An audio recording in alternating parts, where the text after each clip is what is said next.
Up until this point, every single WWE game that came out, for the most part, focused on the present. What do I mean? It had the current roster, the current championships, the current arena, pretty much anything that was presented on the product at that time, they try to put it into the video game. But the next installment of the WWE gaming series decided to look backwards.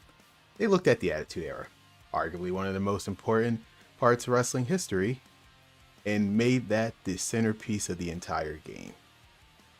For the first time, THQ and Ukes decided to take a part of history and make it a selling point of the game. We're looking at WWE 13, THQ's final WWE game, and the game that took the past and used the past as the future for the series. You understand what I mean when we get to that. Oh, and again, thank you for already being here, Sarah. Now, we're pretty much going to jump straight into Attitude Era mode, which is the main selling point of this game. Probably wondering why we're going to do that. Well, all I hear is David Otunga's song in my head. I mean, it was a banger. I think part of the reason why, well, first of all, thank you again for being here, Barnes. Am I going to say your name right? I'm going to say your first name right. Qualima? From Quamina? No, I feel like I did this for, I'm not good with names. I said Kwamik. So I'm saying, did I say that right? I just want to make sure I said that right. Kwamik? Yes? Maybe? Yes. Okay. Kwamik Barnes. There we go. We got it. All right. So, again, to answer your question, probably the reason why, because WWE 12 pretty much lacked the soundtrack. It was some good instrumentals. Do not get me wrong. For the menu screen, it fit the tone perfectly, but there was no music, no soundtrack outside of some few intermission. It fit the theme, but this one they had to have the music blasting because it represents the Attitude Era perfectly, whether it was current stars or the Attitude Era stars. But like I said, it's all right game in my opinion. It's a good, which is part of the reason why we're going to start in the Attitude Era mode for reasons that will become quite clear. I just think about that CM Punk and Stone Cold interview. It looked like it was a shoot interview. Who knew? I don't know, but it was some. Again, the one thing I will say about, I'm getting ahead of myself before we get off track. The showcase is fine. It's the essentially for only, again, it's gonna be quite clear why we're going on a showcase first. But yeah, to answer your question, the marketing for I truly think from SmackDown versus Raw 2011. 13 was arguably the best marketing in any WWE game, like the era of that. They made this game like this was the centerpiece of the world. That fall, you're gonna buy this game from, well, and 2K14 to an extent, only the 30 years WrestleMania trailer, but honest to God, from SmackDown vs. Raw 2011 to 13 was the best marketing of any WWE games from that era. But before we move forward, quick stuff. Again, WWE 13, it released on Xbox 360, PS3, Wii. Same deal as the previous games. Did you watch Raw Live when they released that cover? Yes, I did, because I remember it was originally going to be for People Power for John Laurinaitis, but I mean, if you were mad about that, then it shows CM Punk. Yes. Did you watch It's 3 a.m. for me? Damn, where are you from, Mustafa? Because there was someone else here. I think they were from like the other side of the country. I apologize for that. I appreciate you being here. It means a lot then that you're here so late. You don't have to be. Hopefully, I mean, if you want to go to sleep, that's fine. But I appreciate you being here. Iraq? Wow. Damn. I appreciate you being here, man. Thanks. So yeah, the Wii version once again uses the SmackDown vs. Raw 2009 engine. And for the cover, if I can do that, once again, it's CM Punk. They kind of faked us with John Laurinaitis. And then you had a special edition with Stone Cold. That was the version I actually had. So I actually had I never had the CM Punk cover back in the day. I actually had the Stone Cold cover. Now I do have CM Punk. But I had that one, and then like when Stone Cold was the cover superstar, I waited for it. Well, again, I appreciate that. And that really does mean a lot for me that you waited just to watch my lives. I guess what I'm doing is important enough for you to be here 3 o'clock in the morning. That does mean a lot. So thank you, Mustafa. What was the last game for the Wii? WWE 13 was the last game of the Wii, which is what I was about to talk about. It's the end of an era for the Wii. They could have. So this is what always baffles me about this. Whether it was because of lack of interest for the Wii U, there was zero reason why 2K14 was not on the Wii U, other than 2K just not making it, even though NBA was on there for the Wii U, I believe. That 2K14 for NBA was on the Wii U. I'm like 100% sure of that. So it made no sense for them not to put it on the Wii U, because it would have been on. They're essentially the same graphic wise and power wise. They were on par with each other. So why didn't they put it on the Wii U? They have no idea. But yeah, they will not get another. Nintendo will not get another WWE game until 2K18, and we will talk about that once we get to it. So yeah, we will talk about that. But as I said, we're going straight into Attitude Era mode because essentially WWE 13, right? I mean, we're gonna look at some other stuff too. This is way too loud in my ear, so sorry about that. We're gonna look at other stuff as well. Trust me, we are. But for WWE 13, due to a certain game-breaking bug, depending on how you want to look at it, the best experience is Attitude Era mode. I mean, it has the best. I will say to this day, there's no other history show. I mean, out of all showcases, this still tops it all. They went into so much detail. They did practically one-for-one stuff. In-game cutscenes. I must stress this. In-game cutscenes. We will talk about the other games when we get to them. We're getting close. We're slowly going through the errors. But in-game cutscenes that they took time and effort to make to recreate the shots. Mocap them. It's all in this game. And 30 years WrestleMania, which we'll talk about the next one. But to experience essentially what WWE 13 represents, we have to go through Attitude Era mode. Because for the first time in the series, they decided to base the whole campaign solely on the past. They've never done that before in the game. They kind of use some story points of certain stuff, like Shut Your Mouth. They recreated they did a abridged version of the NWO storyline as part of the main plot points in season mode. But this is literally the first time that they focused on.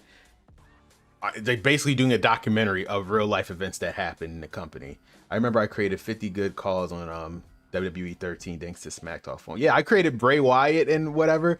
I had like the Saturday morning slam. Again, it's a good game for what you make it out to be. So we're going to so again, the Attitude Era story mode, essentially the main characters with Triple H, Shawn Michaels, Stone Cold, Kane, Undertaker, The Rock, Mankind. They don't show him, but Bret Hart was also a main character, and Vince McMahon. I wish I could show the video packages. Like, their video packages also make this story mode, honest to God, as well as the off-script stuff. But honestly, I wish I could show you, but I could at least show you the ratings timeline. As you progress through the game, they actually show you what was happening with WCW. And the photo gallery and the unlockables, blah blah blah. So since you guys are here, actually Mustafa, since you are here late, we're gonna play one match through each of these campaigns. We're gonna start with DX. Which match do you want me to play? We're not obviously gonna go through the story mode. We're not gonna do that, but we're gonna at least play one significant match of each part of the game. So you get to decide first if you want to.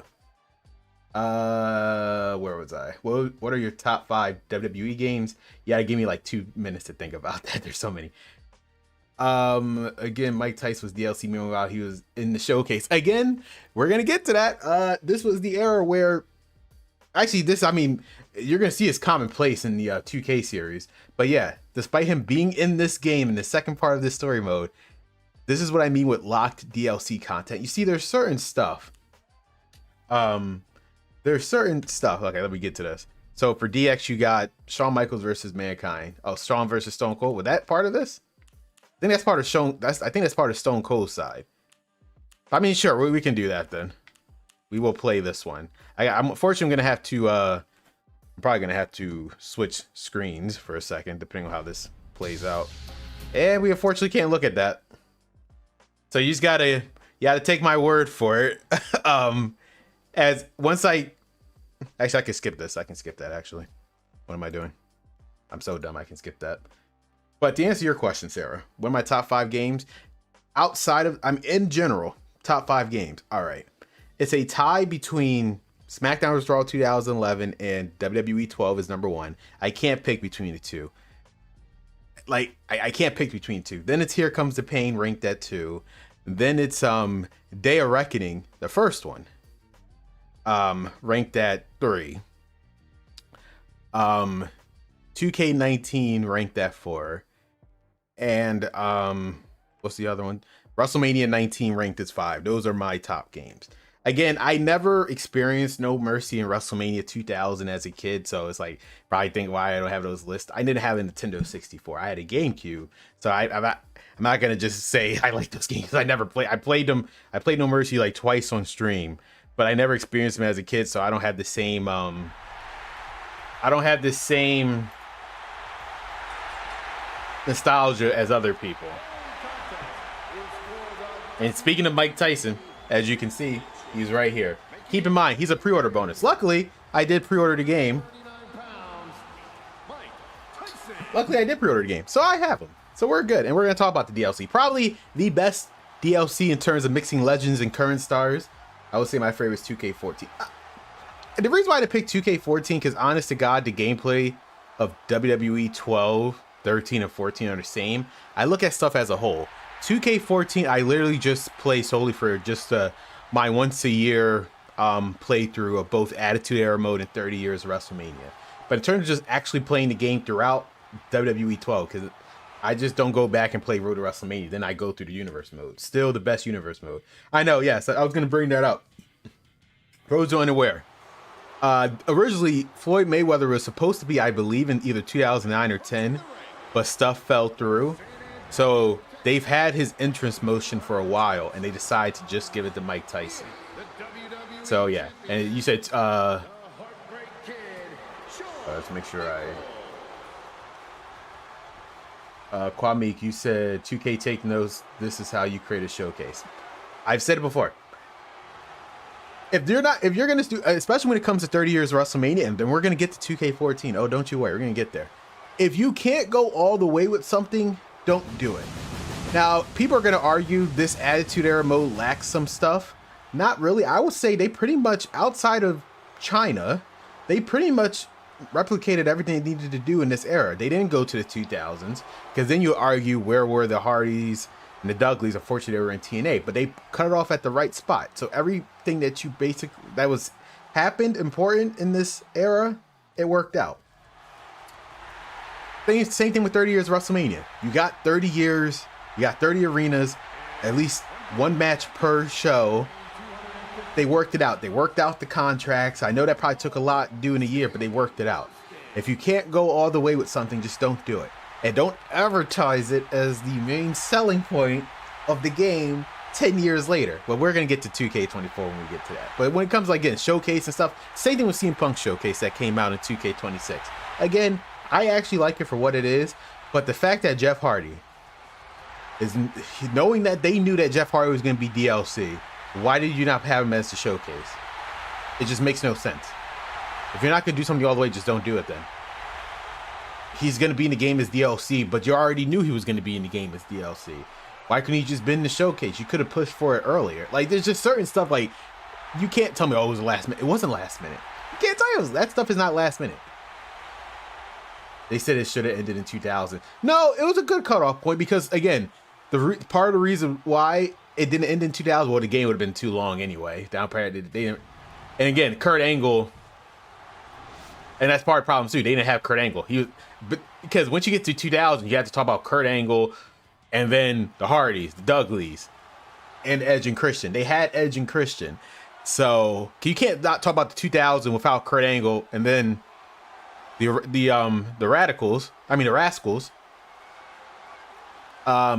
Guerrero, Dean Malenko, Chris Benoit. So I think they cut it off at the right point where they can fully tell the story without cutting out anything. Like, the only omission is China, obviously, at this time. And they weren't on the best of terms with the company.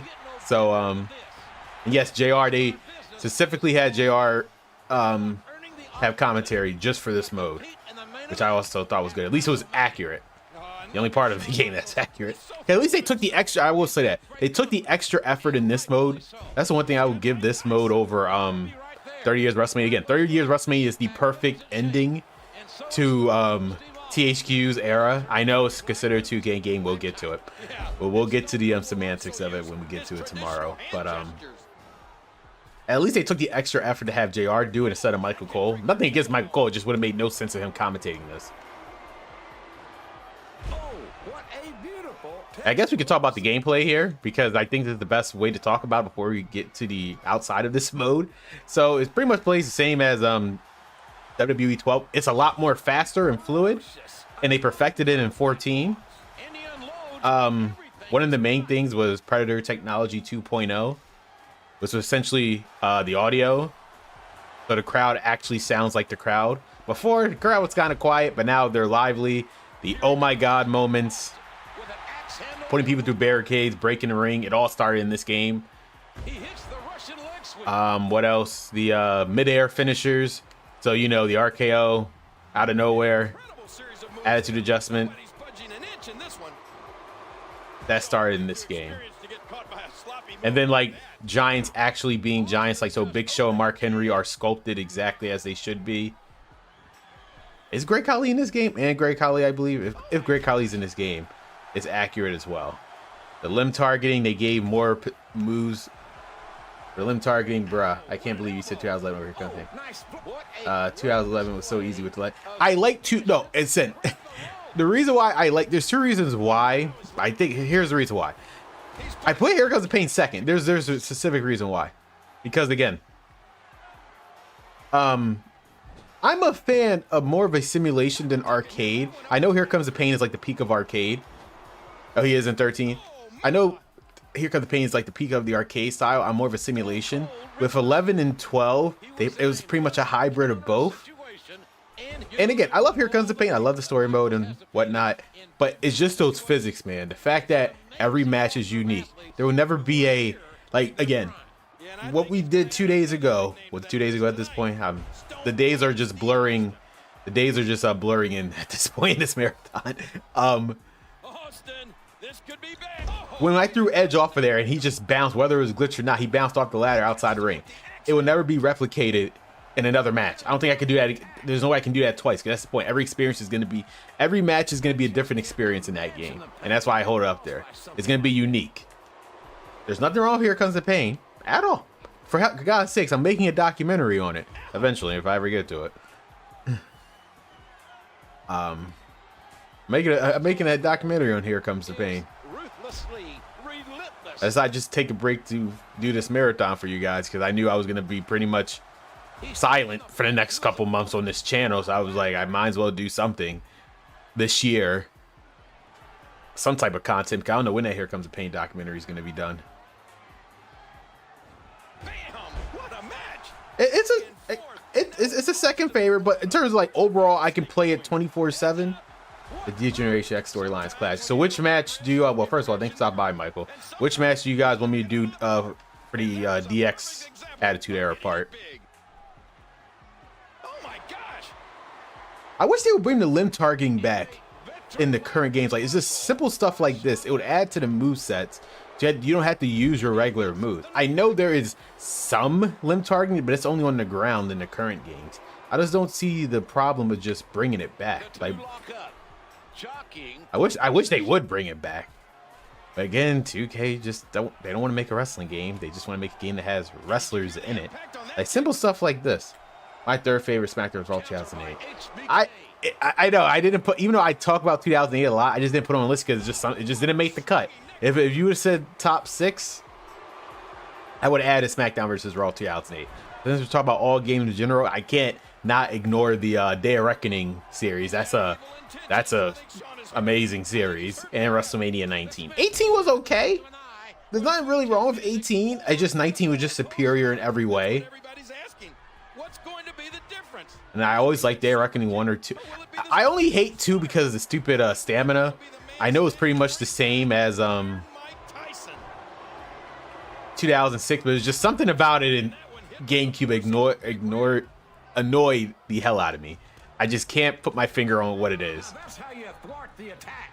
Felt like filler. Oh, it's like, do you know my I feel like you somehow got into my YouTube creator profile and you somehow know the titles of those streams. It's surprised you know. It's like, how do you know what my thoughts are on those games? It's funny, 2K20, so I can at least tell you guys my history of 2K20.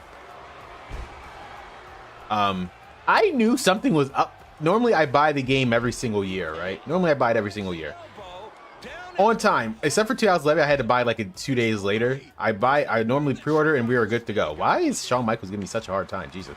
Attitude at least gave you a challenge. There we go. Now we're getting somewhere. Now, I was waiting for the Attitude Era moment. Damn. Jesus. I was waiting for the Attitude Era moment.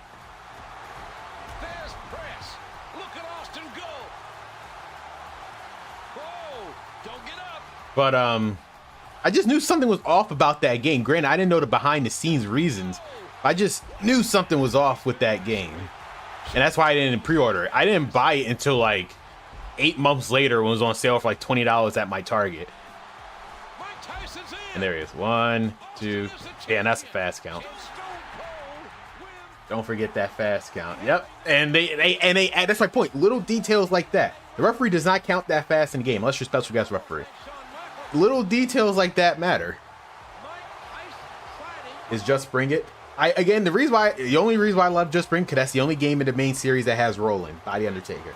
Undertaker is my favorite superstar. American Badass always my favorite gimmick because I grew up with it as a kid. Essentially, I only spent 1 year with the Ministry of Darkness Undertaker, but most of my childhood was spent around Undertaker when he was, you know, human. So, oh wait, hell no, they're playing the music. We can't have that. We're not getting content ID, no sir. Oh wait, we're not getting content ID. No. Why are they playing the music? They can't do that. So yeah, we just did Sean. They did Dyson dirty and well, licensing issue again. If you're gonna do, it's muted. Oh, okay. I just muted at the last second. Again, if you're gonna do something now, what should we do with DX? I feel like I'm leaning towards the Montreal screw job, but I just want to see your guys' opinion. Do you like Stunning Steve Austin? Yeah, I again, little stuff like that. In that showcase, I did like they did not have to cover his WCW and ECW days, but they did it as you like. I think we should do the Montreal screw job. I think that's the best representation of the rise of DX. And unfortunately, we can't show this. Sorry. Oh wait, why am I keep doing that? I can just skip it. I'm so dumb. The Ringmaster, yes. Hey, I mean 2K. Out of all the 2K games, you're going to see my thoughts. Essentially, to make a long story short, again, hurry up. Best part of this game. This is little stuff like this. Obviously, this never happened in real life, but this is just their interpretation of it. This is why this is the GOAT. Like this, they were unmatched. Ukes were in their bag, as the kids would say. I know I'm old. I'm not as old as you think, but they were just on another level in terms of present. Like you will not get that stuff in the current games. Little stuff like that was not that buffet. Well, they just took his model and just put him on as Hunter Hearst. I know what they did, but still, it's just God. I love Hunter Hearst theme and it's like I said, you're either gonna do something half-ass or don't do it at all. They got the licenses to pretty much everything. They even got the license to Cactus Jack's theme, right? It was the accurate theme at the time. Like they had the correct license for it, because normally they wouldn't have that. The Dark Side of Ring about this. The Montreal Screwjob. No. I did see what did I oh no, I saw the old documentary. The very old documentary of it. Just like I forgot what it was about. It was like essentially like them documenting. It was like they documented the I Quit match between Rock and Mankind, and then they documented I forgot what it was called. I think you guys know if you. It's like one of the first documentaries of WWE, basically. That with them not making it. You've seen Dark Side. If that's what it's called, then yeah, maybe I thought you were talking about the series. I meant like, hold on, I'm looking it up as these entrances go. Let me see.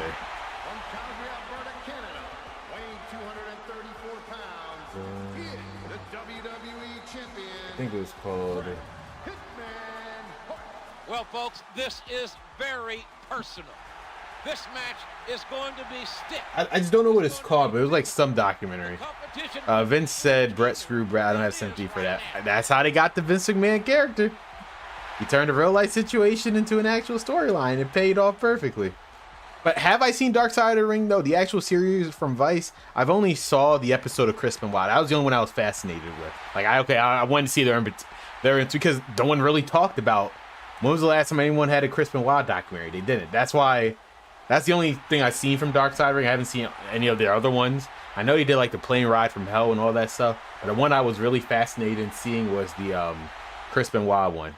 And Goldberg ruined Brett. Yes, I know. He famously said, "Don't hurt me, Bill." And then he kicked him right in the face. And he has never... Yeah, I think that was one. Yeah, I wanted to see that because there was no... What documentary is there of Chris Benoit? There is none. They basically think he's freaking Voldemort. Like, you just can't mention him. So that's the one I had to see. He said, "Don't hurt me, Bill." And then he hurt him. And he has never let this man go. They need Goldberg and Bret Hart in the same room. Just once. Just once. When they put Goldberg in the Hall... I wish they would have put Goldberg in the Hall of Fame and had the iconic match with Stone Cold and Bret Hart in the same year. Or did they put Goldberg in the Hall of Fame? He is in the Hall of Fame, right? Fuck. Damn it. A lot of speculation about Bret Hart and his future. I think he is in the Hall of Fame. Fuck. So we can never get that moment. I must be late. Might lose my mind. Is Goldberg not in the Hall of Fame? That this is the last time that these what year did he go in though? I honestly forgot. If he is in it, I totally forgot what year he went in it. He must win in like 2018 or something. I genuinely is Bret Hart. Yeah, he was in the Hall of Fame. So that's the thing. He was in the Hall of Fame like 2005. That's what makes SmackDown versus Raw so interesting. And the Day of Reckoning game. He got put back into the game before he even came back publicly in the WWE years later. He was only in the Hall of Fame like 2005-ish. Like, I think 2005 or 6. I think it was WrestleMania 22 when he got inducted. I believe it had to be because 21 was Hulk Hogan and Roddy Piper, I believe. I'm sure he just wants to see that this match. If only we got Kurt versus Bret. One of those things. I think Kurt Angle even said, I mean, as much as he would love to have it, Bret Hart only won a WrestleMania in his prime. So, did you hear about Mick Foley? No. What happened to him? How do you feel about AJ Styles' time? It sucks. But you had to look at it. Unfortunately, AJ Styles is one of those superstars that suffered from not being in WWE sooner. He came in when he was 30. I think people forget. He came in when he was 38 years old already. He was already old. Like, people like Samoa Joe and Bobby Roode unfortunately suffered from them having most of their careers being spent in TNA. I'm not saying that's a bad thing because that's how people knew them in the first place. But it's like, once you get in WWE, it's like he was already old. He wasn't in his prime. But even AJ Styles said, I don't think he would have made it if he was in a Ruthless Aggression era. So him coming out later, I think it did work out for him in his long run. Oh yeah, Mick Foley quit. Yeah. I already knew about that. I thought something recently happened. You can talk about that part. So he's probably not gonna be in 2K27. I think it's safe to say his last game was 2K26. But yeah, I mean, he was already, he already said he didn't want to wrestle past 50, so he might as well just retire now. And I know people say, why didn't he retire WrestleMania? I think, again, it's a poetic story. He debuted at the Royal Rumble, and his career ended at the Royal Rumble. I think it's the perfect way to go.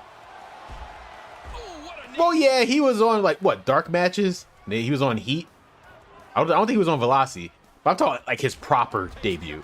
I don't even think they were going to sign him to, like, developmental, but he just said no because it wasn't right for the money. And he was in WCW, like, briefly for, like, what, 2 months before the company closed? So there's that. But I'm talking properly being in the WWE. And does anyone remember Brett versus Vince? That was WrestleMania 26. I bought the pay-per-view for that. I bought the pay-per-view for it. Did I actually think Brett was going to fight Vince? I actually thought that, but then I should have known something was going to happen with the whole Hart family thing. It was a cool moment, don't get me wrong. I guess I didn't realize Brett couldn't go, but then why'd y'all have him in a SummerSlam match? Why'd y'all have him win the United States title? Questionable stuff. God, when is the hidden objective gonna hold on. God damn it, Brett.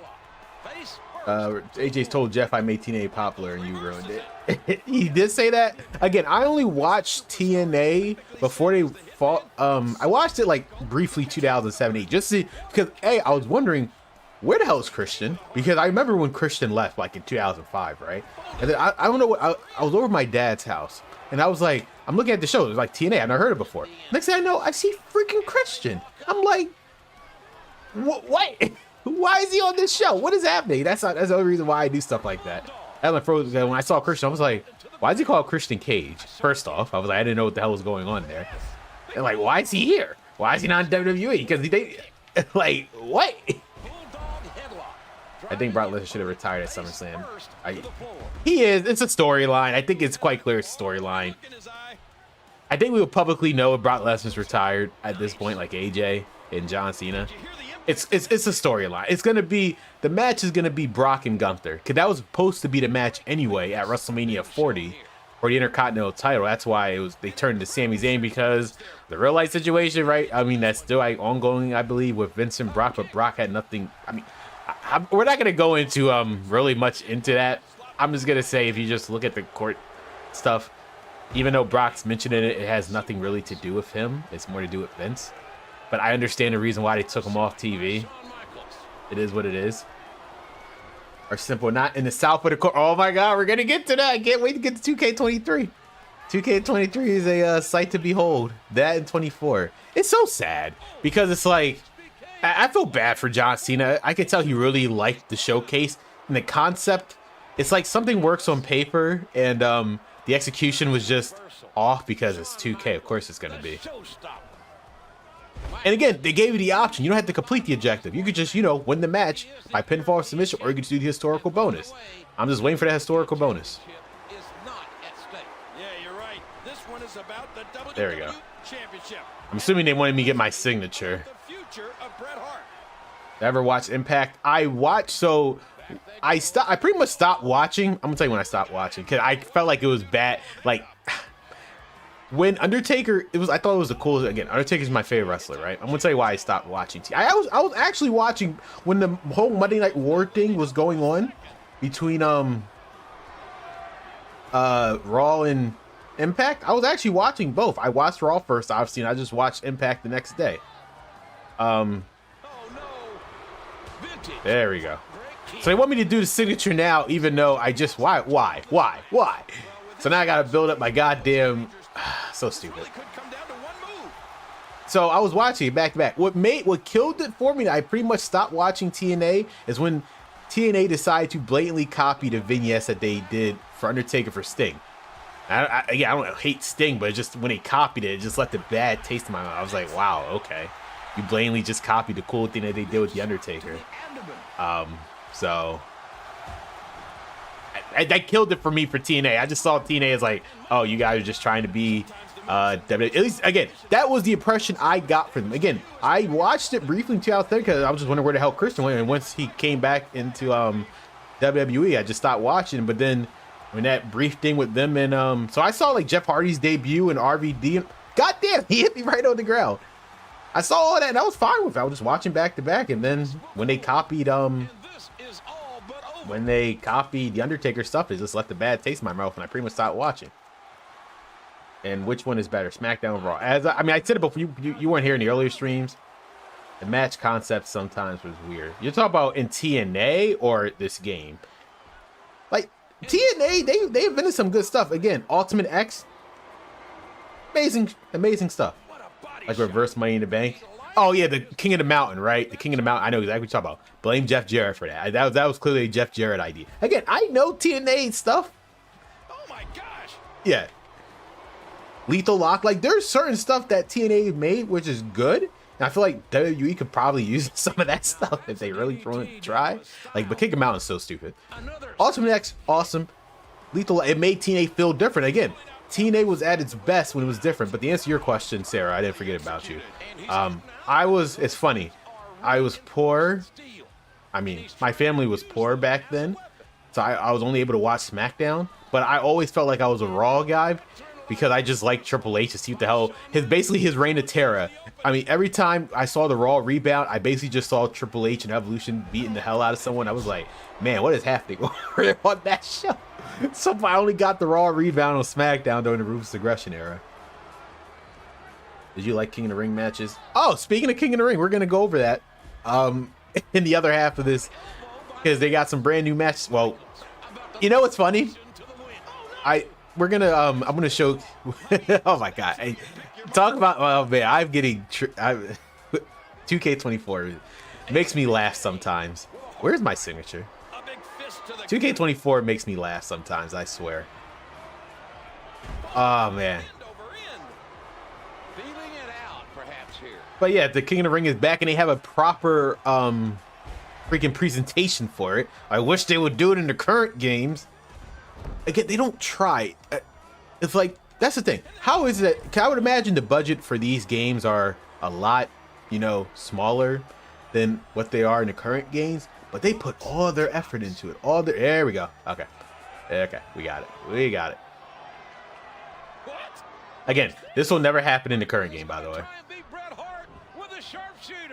Yes, he is. Are you kidding me? And then just, again, the most accurate thing. Unfortunately, I'm gonna have to mute the audio. That's why I got the everything from scene to scene. I mean, from like the spit in the face, him writing WCW in the air, so good. Raw was more about the storylines, the SmackDown was about the matches. Yeah. Again, SmackDown for work rate.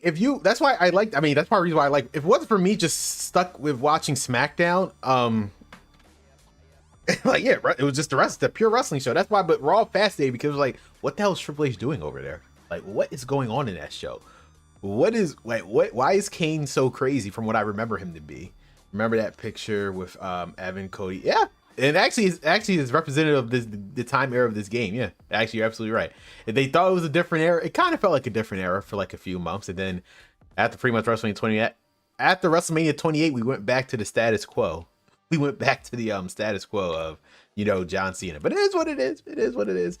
So for Brothers of Destruction, I think the best representation is, you know, there can only be one representation for the Brothers of Destruction, and that's this.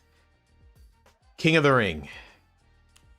It was it in Philadelphia? It was not. I think it was in Pittsburgh. They're just saying it's Philadelphia. There was no way King of the Ring 1998 was in Philadelphia. I refuse to believe that. I'm from Philadelphia. There was no way it was in Philadelphia. They're lying. This arena is they are straight up lying. Like this. I mean, my favorite match of all time is Hell in a Cell, Undertaker versus Mankind. Hell in a Cell, by the way. Hold up, they are so lying. King of the Ring. They're lying. There's no way it was in Philadelphia. It was in Pittsburgh. I'm not stupid. Great main events. We'll get it on inside of the steel. Yep, it was in Pittsburgh. I knew I wasn't crazy. What do you think's going to happen inside of the steel? Yeah, Vince. Well, you said it before. It's demonic. It's perverted. My fifth favorite is 2K20. 2K22. I actually don't have an issue with the game because again, I give leeway to stuff when you do stuff the first time. That was Visual Concepts' first true time working on a WWE game by themselves. What do I mean? We'll get to that because essentially from the years 2K15 to 2K19, even though they were co-developed, you can quite clearly tell Ukes was the main people. Ukes was the main people working on the games. Visual Concepts was just pretty much giving them the money and say, "Hey, do what you want." You know, Vince was happy when he bought the WCW wrestlers who left, had to come back. I mean, it's like it's a proud victory. All the people who left, they thought they could do better, and they had to come right back. Proud moment. They didn't create 2K21. Well, yeah, they had to cancel it. But I'm talking about from 2K15 to 2K19, they co-developed it, but it's quite clear Ukes did probably 70-80% of the game. I'm being generous by saying that. Visual Concepts clearly never touched the game outside of them by giving like the face scanning technology and the graphics, I don't, in terms of the core gameplay, they did not probably touch anything about that game. I swear they didn't. Because you could tell with 2K22, they don't know what a wrestling game is. I'm sorry, I just hate to say it. 2K servers are so bad I can't even play. I don't even play online. It's not because like the servers are bad. I'm just not a fan of online anymore. I stopped playing after 2K15 was the last one I stopped playing online. In fact, I think that's one of my first YouTube streams on my channel back in 2014. Oh wait, oh yeah. Unfortunately, I have to mute it. I mean, I had to mute the auto because the Undertaker's entrance is going. But again, look at them accurately. For most of everything, all about this is accurate except for Undertaker's attire. But this is exactly how it happened. With the chair being on top of it too, like little details like that. Cause this is probably the only way you get a chair up here in the first place is through this cutscene. Apparently, the Hell in a Cell match is now officially underway in the most god-awful of locations. So it was like accurate stuff like this. Do you think Sting would have done good? I could see, actually, yes, I'm gonna say why. In the 2000s, yes, because since Undertaker wasn't in his dead man gimmick anymore, Sting probably would have thrived as that. I mean, obviously Sting was never like a dark character, but in terms of like his aesthetics and look, he would have worked since Undertaker was the American Badass at that time. And then when he eventually became the when he returned to the dead man, we probably would have got the dream match by then. So I think Sting in the 2000 would 100% work because Undertaker was the American Badass at the time. It would 100% work.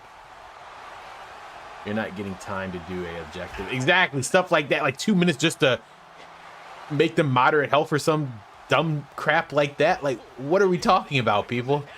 Like, what are we doing here? I can just take my sweet time. And again, the cell is just more accurate and bigger. Even though I know this is not the accurate representation of the cell back in 1998, but still it works out perfectly fine. I remember, like, this is like, this is arguably the most replayed clip in WWE history, him getting thrown off. Remember when King ripped the door? And they pretty much do the same thing in the game. It's like, again, stuff like this is so cool. Unfortunately, I mean, we didn't play the Shawn Michaels match with Undertaker, but yeah, it's pretty much almost exact. It was like pretty much a perfect representation. Like, they care. Hates dark character, that's why. Yes, I did read a report about that. I mean, if you look at the roster currently, Deadhouse is not a dark character. I guess they just want to take a realistic approach. It is what it is. Do you pause when objective come up, or that was just me? I didn't pause. Oh wait, you're talking about in the current games you have to read what the hell you have to do, or are you talking about this game? But yeah, I did hear about that report of that's why they released Alistair and Wyatt's. No, I don't think. I mean, that's just, I think that's a stupid thing. No, it's just I don't believe that report, to be honest with you. I heard that's what. I mean, I can see why people would think that. Again, it's just you have to think about it from a business perspective. Oh, you're talking about current games, yes. Yeah. Again, if you're talking about current games, yeah, I have to pause, see what the hell I'm doing. Yeah, because they don't make it clear enough of what to do. They don't make it clear enough for what you have to do. And it doesn't help how the buttons are mapped out for the moves as well. So of course you have to pause. Oh my gosh, if he throws him off the other side, that's it. But no, as I said, from a business perspective, you just have to look at it. No offense to Alistair, the Wyatts, or Zelina Vega. The Wyatts, when they first started, they were probably merchandise sellers for the company. Alistair Black is not moving merch. Zelina Vega is not moving merch. I know when you like, that's just how TKO. That's how TKO's company is. You have to be a star. If you're not moving numbers, you're not. You're on the chopping block. They probably question why certain people are still there. They have a purpose for some reason. They have a purpose there, but like them, they weren't. There's no reason to be there. And again, without them doing live events, as well, it's like it's hard to give a credible reason why they're still in the company if they're not doing live events. If they're not moving merch or anything. At least they added thumbtacks this year. It took them a minute, but yes. Again, with 2K26, the same issue. My sentiments of 2K26 are basically going to be talked about in the 2K25 stream, which is the finale of all of this. I'm assuming that it's. What is Undertaker's signature? Is it the running? Yep. There we go.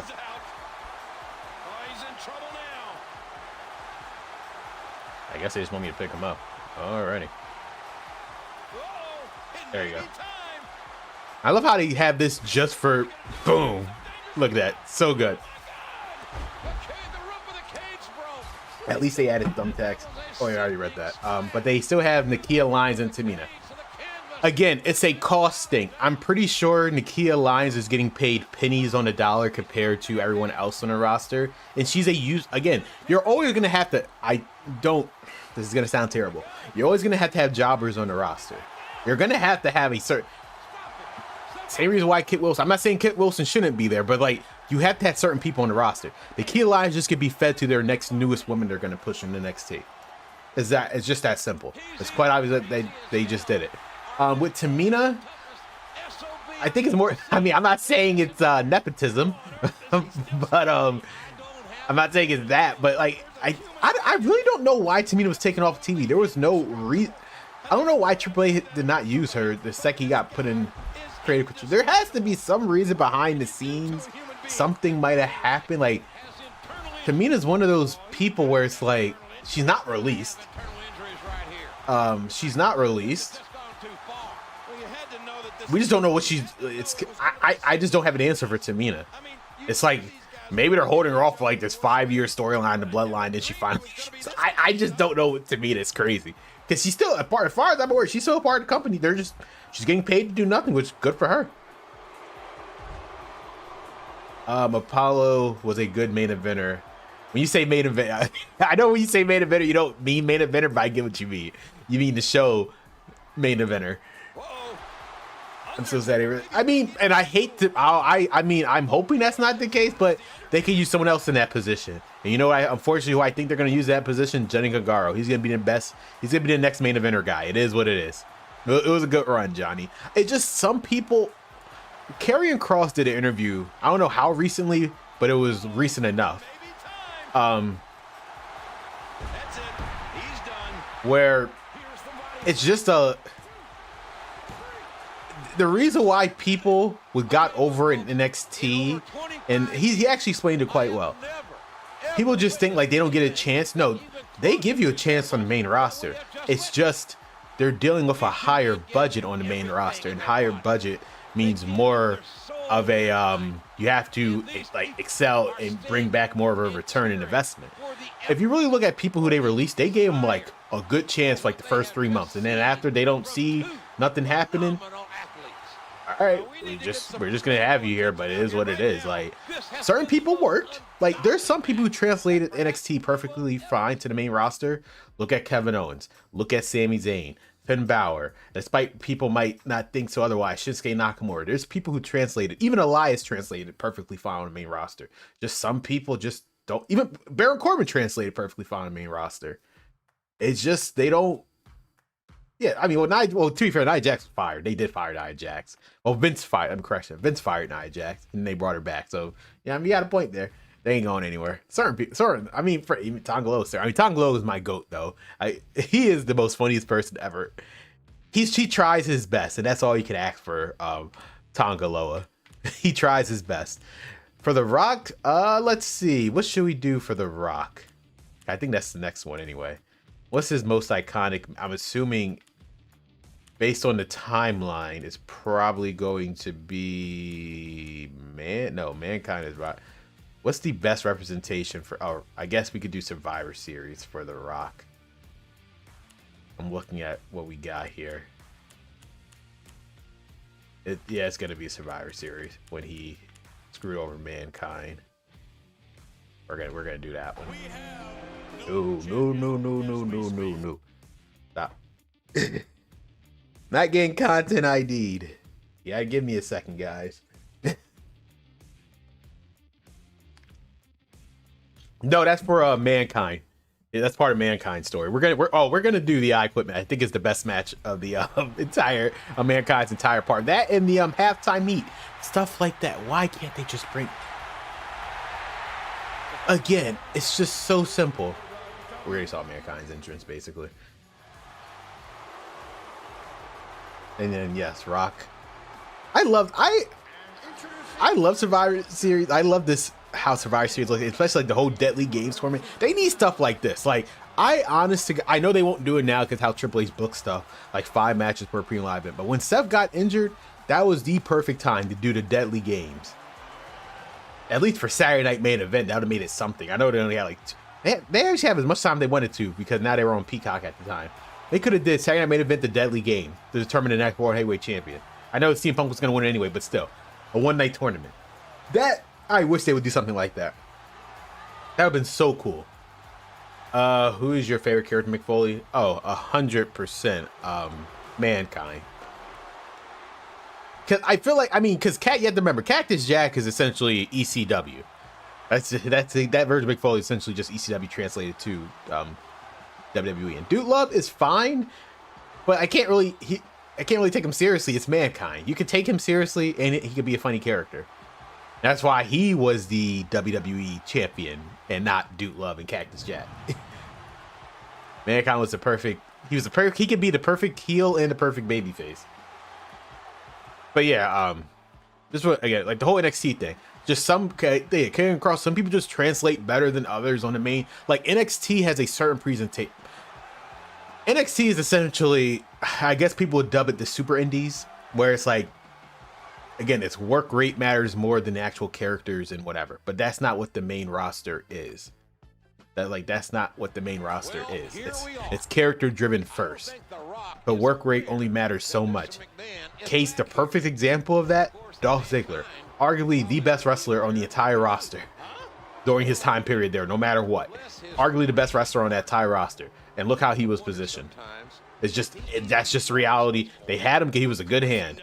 But it doesn't matter. Like Kevin Owens is also a good wrestler, but he's also a good character too. And that's why Kevin Owens got the opportunity he got. Dolph Ziggler Dolph Ziggler wasn't really a character. He's just a good wrestler. He had the show off thing, but that can only go so far. Which character had the best matches? Oh, arguably the best. Well, we can't forget Mankind versus The Rock on Raw when he won the title, which famously screwed over WCW. That put the nail in the coffin for that company because they decided to spoil it. That's arguably. I still get, honest to God, every time I watch it on YouTube, I legit get goosebumps. I know people say that. I legit get goosebumps every time I hear Stone Cold music hit and then Mankind gets to cover. It's like, Jesus, that crowd. Insane. I want you guys to watch. Like, I think it's fully on YouTube thanks to the WWE Vault. And he's getting out of there. You can't even hear them ring the bell when Mankind makes the cover. You couldn't even hear the bell ring. That's how you couldn't even hear Mankind's music. That's how loud that crowd was when he won the title. It was absolutely insane. I've never had. I don't think the biggest. I can't think of any other equivalent crowd reaction that was that loud ever. And has there been one? In your guys' opinion, a crowd reaction as loud as that, where you couldn't even hear the entrance music? Maybe CM Punk's return, but yeah, you can hear CM Punk's entrance music. But Cactus Jack, I was about to say, otherwise though, Cactus Jack versus Triple H at the Royal Rumble. I know people reference the Hell in a Cell match, but no, the Royal Rumble match, that street fight, absolutely insane match that they had at the Royal Rumble. Dodges out of the way. I know people usually reference the Hell in a Cell because of that spot, but no, that Royal Rumble match at Triple H and Mankind. Triple H and Cactus Jack. Holy hell. Oh, nice block. For Randy Orton, what was Randy Orton's best match? Honestly, I would probably have to say his rivalry with, in terms of in-ring work, his whole rivalry with Christian was arguably his best work. Because you have to think about Randy Orton. Up until that point, his feuds were pretty much against characters, like Undertaker. His best rivalry was either Undertaker or John Cena. I'm not saying John Cena's a bad wrestler, but let's not kid ourselves here, guys. He only did 5 moves. Let's just be fair. Christian, I think, was the first time he fought someone.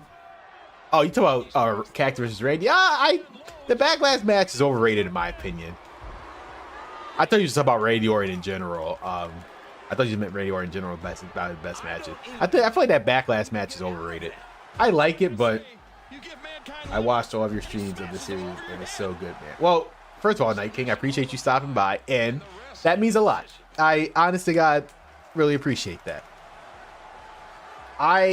This was been in the works for like 2 months, although it probably wouldn't look like it, since I'm doing every day. I planned out this whole event 2 months ago, back in February, and I was just hoping maybe people understand what I'm doing and show up, and you guys are here. I appreciate it so much. I just assumed I was just going to be talking to myself for the next 25 days and just hope for the best after. I mean, people just have an archive of it, but to see you guys here live, essentially, I'm essentially making a live documentary, if you guys understand what I was trying to do.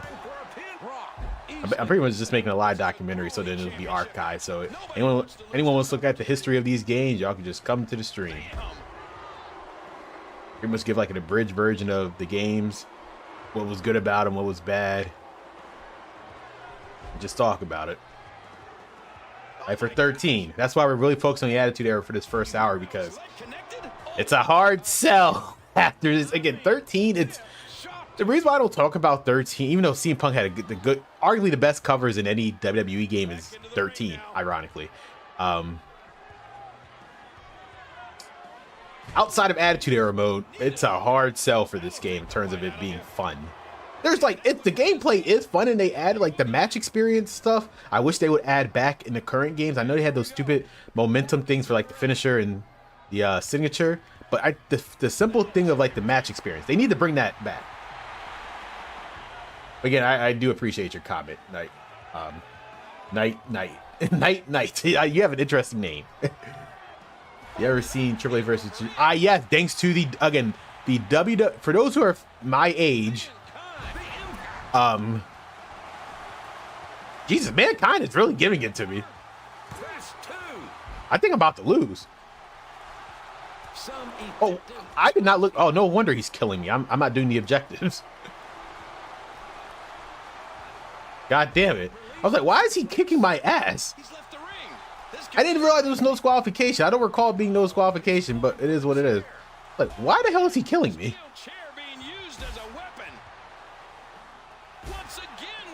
Or, nope. Come back out. Part of the back of my head, I was, what? You see, I gotta look at the objective. I was like, God damn, this dude is freaking killing me. There you go. Shout out. Yeah, like, it's the best. Like, I know, and people say, I know people always joke about Triple H never put anyone over, but look at that match with Tajiri. He made you believe that he was going to win that title that night in Japan. Like, look at that match. You would honest to God believe, if you did not know what was the ending of that match, you would honest to God believe, he was going to become champion that night. I have played WWE 13 PSC. We're going to look at a comparison video of it in a few.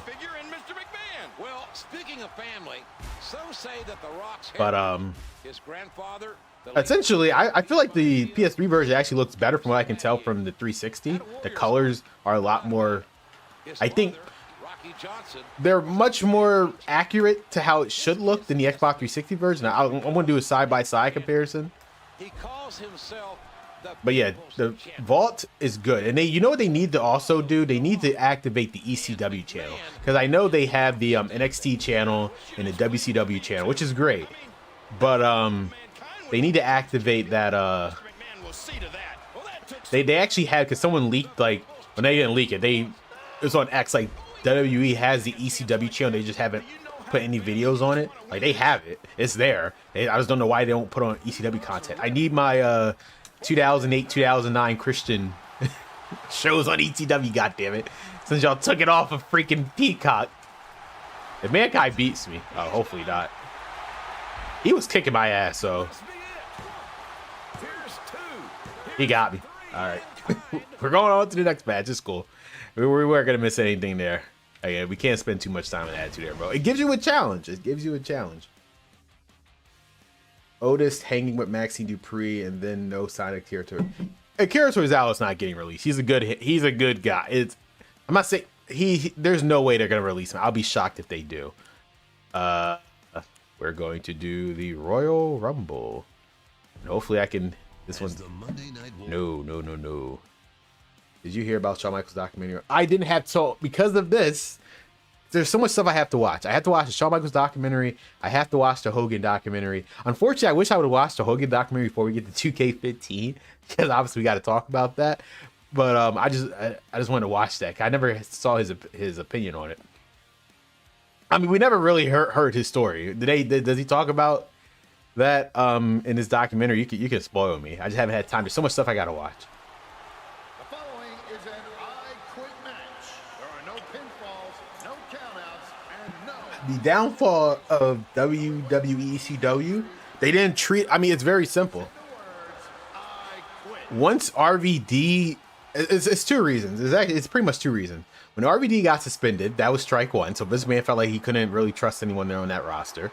And strike two was simply he never truly saw, since Vince McMahon didn't create it, he never truly saw the ECW brand as equal to Raw SmackDown, even though it could have been. He simply made it developmental. And I think part of it was because of the Chris Benoit situation. He was like, yeah, we're not even touching this show anymore. I think that was just basically the downfall. He never took it seriously. And again, you can't use Extreme Championship Wrestling and have it be PG. I think there was so many stuff at odds with ECW. It was had he treated, basically it's as simple as this.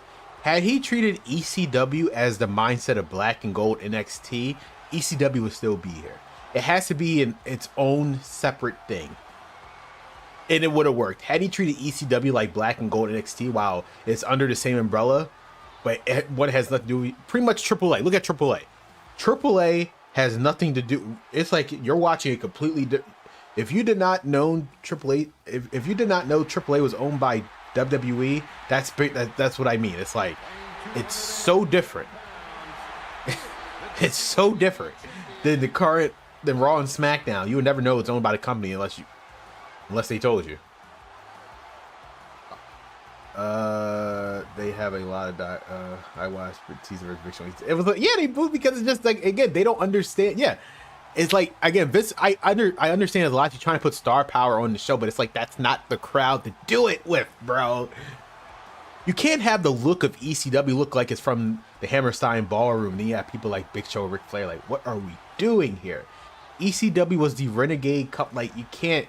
It just doesn't stuff that you just can't do that. Again, he tried to profit off because he saw the success of the One Night Stand special the first and second time, and I will always appreciate him because ECW is my city's territory. It was in Philadelphia where I live, so ECW again holds a special place with me just for the simple fact that a wrestling promotion started and was relevant in my city, and it's like he tried to present it like Raw and Smack. You just can't do that. It was like, remember that one attempt that they did with WCW when they tried to make they turned Raw like that, an hour of it was WCW. It just doesn't work, bro. It just can't expect people to care about something that it's not presented that way. AAA is presented exactly, I would imagine, as AAA was presented before it got bought, and that's why it's currently working the way it is. It feels like an alternate. And when Triple H booked Black and Gold NXT before it got sent to TV in 2019, that's why people treated NXT as like the god tier of wrestling, because it was completely different from Raw and SmackDown. People treated NXT like a completely different company, despite the fact that the payroll was Vince McMahon's payroll. But that's how good NXT was for Black and Gold. They thought it was a completely separate company. Same thing with NXT UK. Team Punk John Morris was trying to carry that brand. Again, CM Punk, the best representation of ECW was essentially CM Punk when he had the title and Christian. They made it feel like, as much as they could, a different show, but you can only do so much. They obviously realized CM Punk is a star, so they put him on Raw and SmackDown. So they couldn't keep him on ECW forever. Christian, I feel like they only had Christian there because I guess they didn't. They knew he made himself a star in TNA, but I guess they were still kind of peeved off that like he kind of made himself a star there, not any other company, and he left at their expense. So like they kind of, I don't think they were punishing him by putting him on ECW. I think that they knew. I think Vince McMahon's idea was, since he could highly attract some people from the TNA crowd to watch ECW, And I was just sick. I mean, I was already watching ECW, but it's like I literally was watching ECW more than SmackDown because of Christian during that time period. What do I have to do? Grab Mankind as he's leaning on the announce table. I will try. There we go.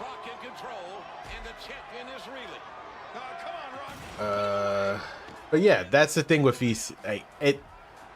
had they portrayed ECW as like NXT Black and Gold was presented and treated, ECW would have been fine. I love how they use the exact audio from the time as well. Little stuff like that matters. That was going on there. As he has moderate damage, but he doesn't have moderate damage. I knew that Mankind had gained weight. He gained weight. Yeah, because he's an idiot. Jerry. Mick Foley has slept Jerry on Lawler. hotel floors, slept in cars to get to center stage, to get to this type of match. Nobody has ever had the dedication of Mick Foley. I'm gonna have to kill this guy to get him some moderate damage. All he Like, ever good lord. wanted to do is hold the championship and hear the people cheer. And that's what's happening here tonight. Back into the ring they go. I'm gonna have to really kill this guy. Don't you think it's sad it takes a wrestler to go to a different company to build themselves to come back and then you get that? It's sad, but it kind of, if anything, it makes you more valuable. Look at Drew McIntyre. I think perfect example is Drew McIntyre and Cody Rhodes. They knew. I mean, it goes to show that again. Sometimes you have to bet on yourself. You just sometimes have to bet on yourself. I mean, but that's just, how can you prove that you're better if the company is holding you back? Prove them wrong. The best thing you could ever do in life is to prove them wrong.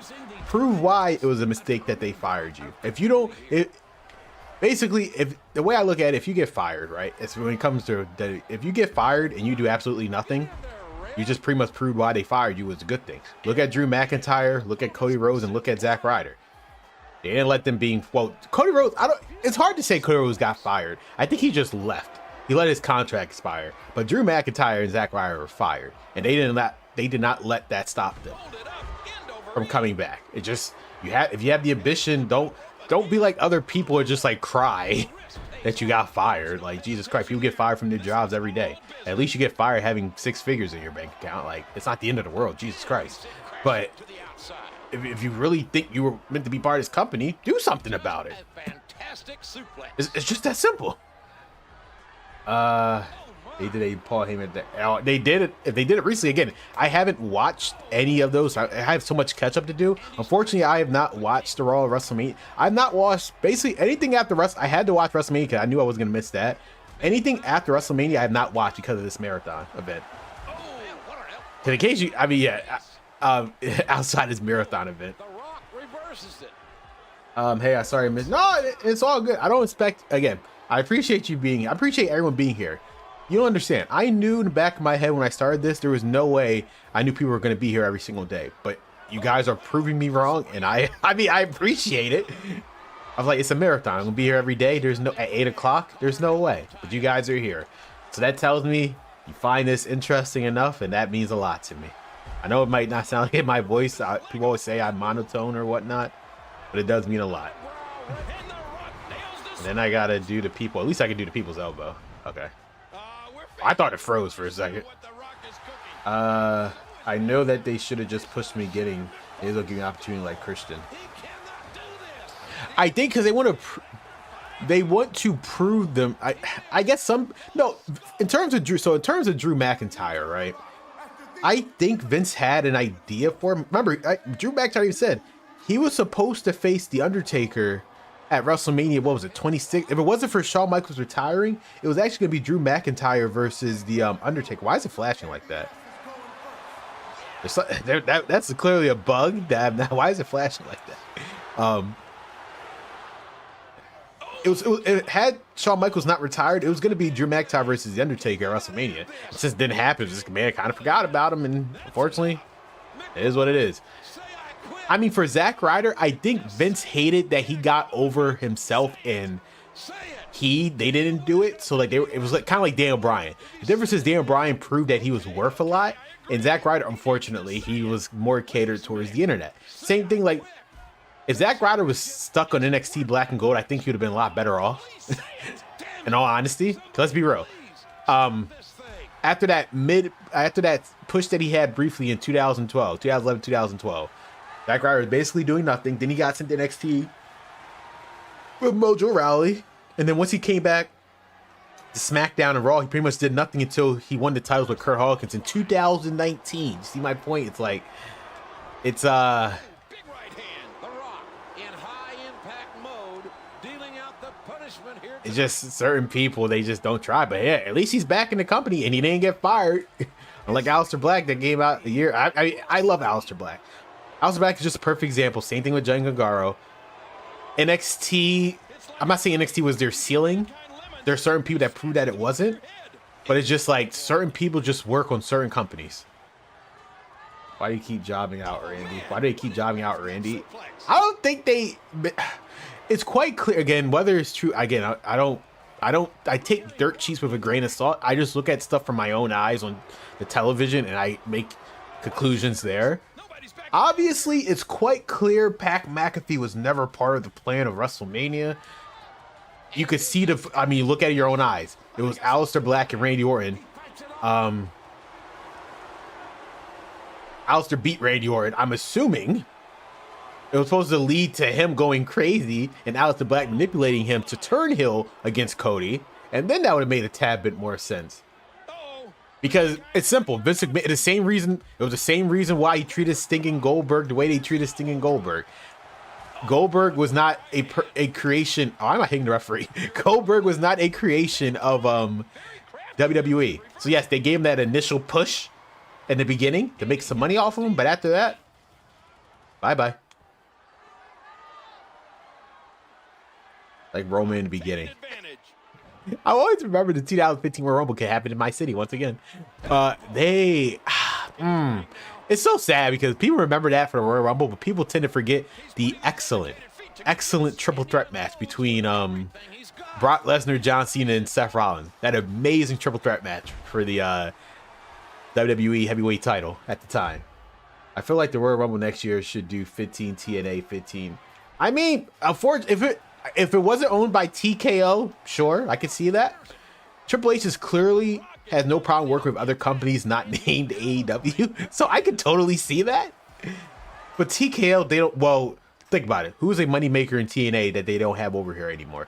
Joe Henry is signed to the company. Jordan Grace is signed to the company. I mean, the Hardys, sure, and Dolph Ziggler, sure, but everyone else in TNA, no offense, that's not happening. AAA outside of Mr. Iguana. I mean, they did it with the Royal Rumble. You saw it. They put them in the Royal Rumble. So that's it. I think that's the only value they really see in AAA, really, in terms of like crossing over. They tried with like Psycho Clown briefly. Yeah, here you go. They're gonna reenact this cutscene.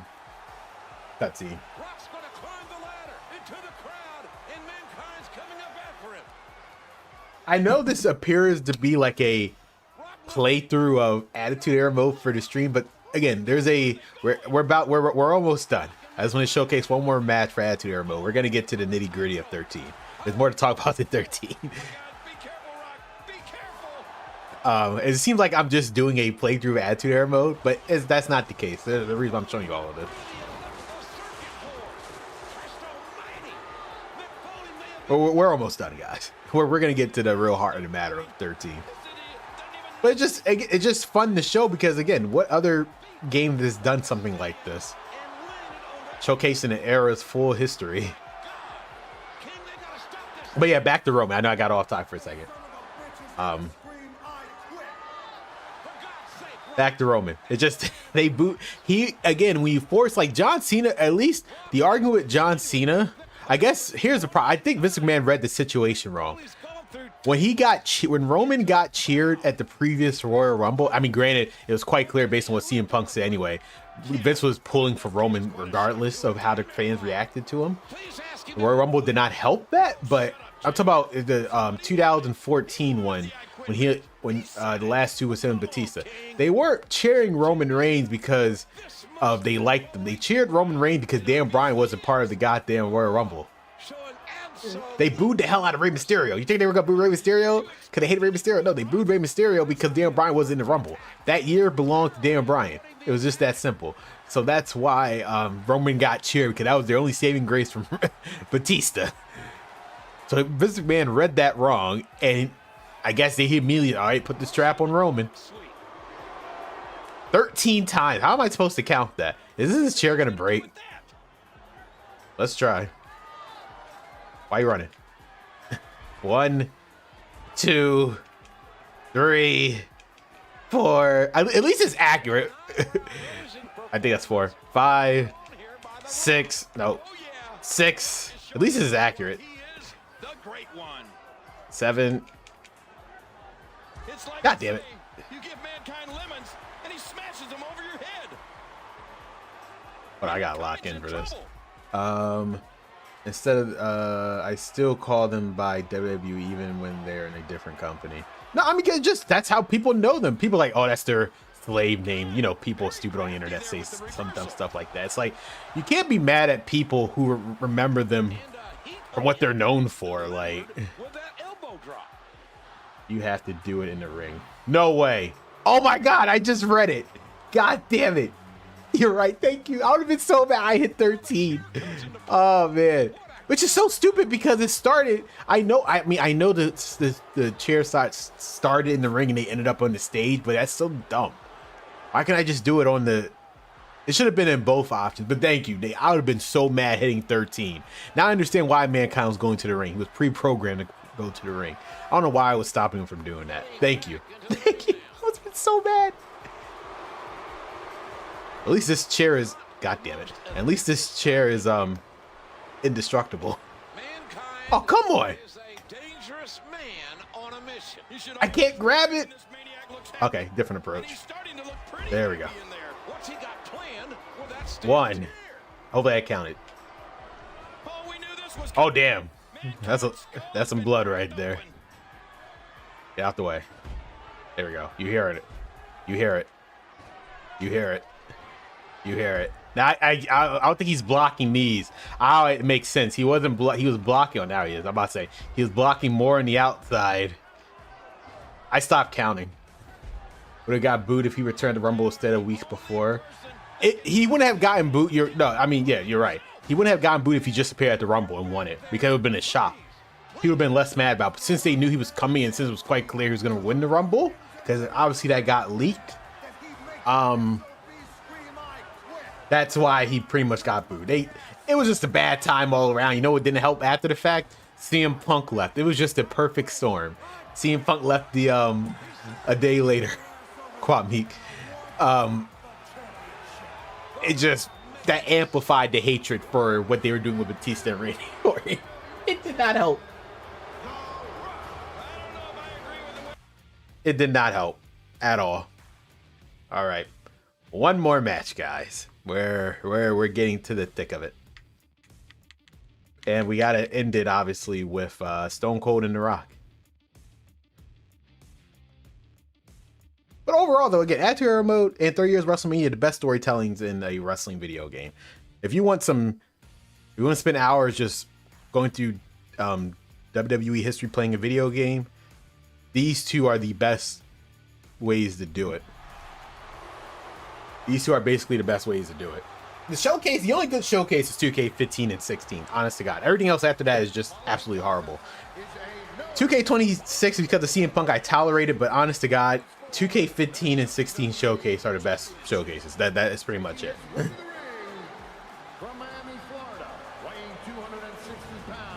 You still think we still have gotten CM Punk, Rock, and Cena? That's what CM Punk wanted. I mean, I guess we have to look at it like this, the logistics of the situation. It had CM Punk fought Rock and Cena at because you gotta look at it like this. Here, the 3 main events was Rock and Cena, Undertaker and Punk, and Triple H and Brock Lesnar. Those were literally the 3 matches to sell WrestleMania.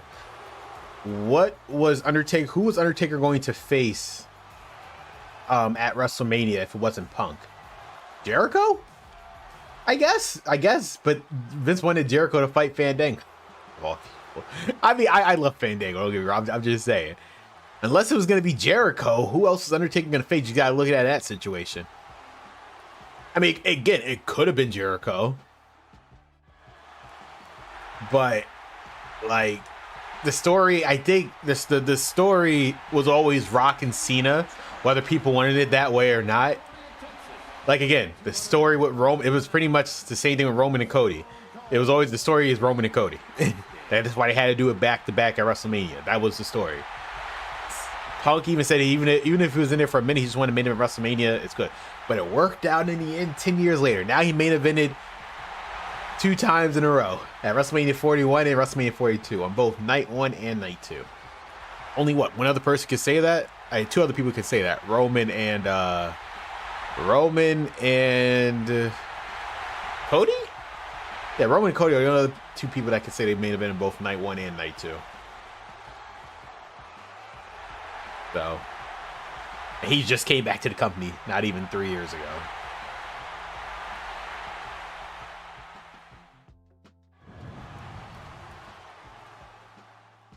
But yeah, I mean, sometimes it might have sucked back then, but now hey, years later it worked out. And yeah, CM Punk literally said in an interview recently, I think leading up to WrestleMania, had he main evented WrestleMania back then, if the walkout would have still happened, he would have never came back. So see, kind of worked out. It was made such by Mr. McMahon earlier tonight. So it worked out in the end. I'm just glad Punk's back. I was devastated when he left, and I was kind of pissed that he went to AEW, but at least he's back.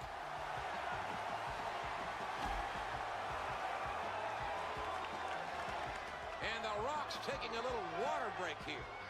Oh, total lack of respect shown by the champion. Again, exactly what happened at the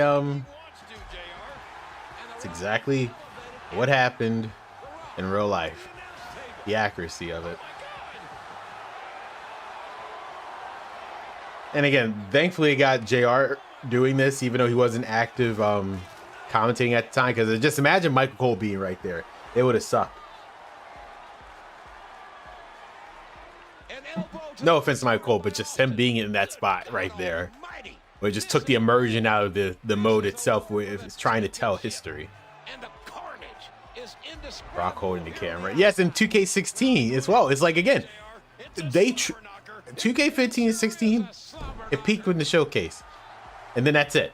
Because 2K17, what showcase in 2K17? Unless you have DLC, what showcase? Unless you bought DLC back then, there is no such thing as showcase in 2K17. Or 18. 19, I mean, I care less about Dan Bryan. It was just, I feel like showcase should be history stuff. Dan Bryan is I think my current issue with showcase focus on recent crap. I don't care. I can see in my own eyes with Dan Bryan. Like, he didn't retire at the time. I know the whole point was that he came back. I want history. The whole point of showcase is supposed to be history. At least, I'm assuming that was the original vision THQ and Ukes had, was showcasing the actual, history. Did you see that? Better get out of the way next time. What a counter by the Rock. Like, perfect example. There's like 2 showcases that they could do right now without an issue. Undertaker and Triple H, for example. Why haven't we got an Undertaker and Triple H showcase? I'm thinking about his rivalries. A lot of people that he can, like, the only one that they can't, I guess for Triple H, for context of Triple H, a showcase for Triple H, the only one that you can't do is Chris Benoit, obviously, and currently Chris Jericho for WrestleMania 18. But other than that, pretty much everyone else is essentially on the hook. I can't see why they can't do Triple H as a showcase for Triple H. For everyone else. Oh, it's Sting for WrestleMania 31, but it is what it is. Unless I'm missing anyone, I think I pretty much covered it. They could easily do a Triple H showcase. But I'd rather than not, because they're gonna butcher it anyway. And the same thing with the Undertaker with the streak. I mean, they could do the streak if they really wanted to. Let's see. Except for Edge, I guess that'll screw him over WrestleMania 24. Again, damn. So Edge they can't do. Big Show they can't do. For WrestleMania 19. Again, they could just pretend like A-Train was the only person there for WrestleMania 19. It was just nice to have WrestleMania 19 arena in back in general. I always like that design. Raw vs. All 2003. That's what I'm about to say. Yeah, speaking of the devil. Yeah, speaking of devil. For WrestleMania 19. Even though I feel like match of the night was hands down Shawn Michaels and Chris Jericho, they literally stole the show at WrestleMania 19. Even though Undertaker, I mean, not Undertaker, The Rock and Stone Cold was a classic at WrestleMania 19. Cause just the final match, Stone Cold. So we thought. Punch to the gut, and that punch lands hard. Cole wants to make this. Hands down, it was Chris Jericho and Shawn Michaels at WrestleMania 19. For me. And he hits him with an impressive combination of kicks. I don't think I've asked this yet, since I've been so full in Attitude Era mode. What has been everyone's favorite memory of this game? If you played it back in the day or played it currently, what is your favorite memory of this game? Again, for me, it is Attitude Era mode, obviously, because it's the only real... You get the full experience of what they were trying to accomplish with this game, because they didn't fix the goddamn bug. Oh my gosh. That we will talk about momentarily once we finish this. Look at him block. Applying pressure to the torso now, hoping to weaken the opponent. A good escape. What a haymaker. A huge right Yeah, hand. took him right out. Just can't get the Miss. momentum. Stuff like that again, and now he's still groggy even though I took him out, so yeah, You know, perfect. These perfect. competitors are so evenly matched, I wouldn't even begin There we to go. guess So at The this Rock point. should basically follow me now up here. He's gonna follow me up here anyway. He's programmed to do that. The one thing I hate about 30 years WrestleMania, now I'm looking at it, they really butchered the Attitude Era mode. I know, I mean the Attitude Era part. I know why, because we just had it, but it's like, come on. Why did I get Undertaker versus Triple H at WrestleMania? And you know they could have done it, because they made Undertaker American Badass as DLC for it. It frustrates me to this day. I can't. I get upset. Just thinking about it makes me upset. Leg. Austin's leg.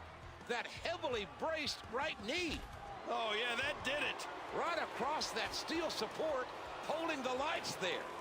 And Austin may be hurt badly. Alrighty. Oh yeah. And The Rock Now I hasn't think I wasted gotta any time, get him back King. over here. Focusing in on that braced leg like a bullseye.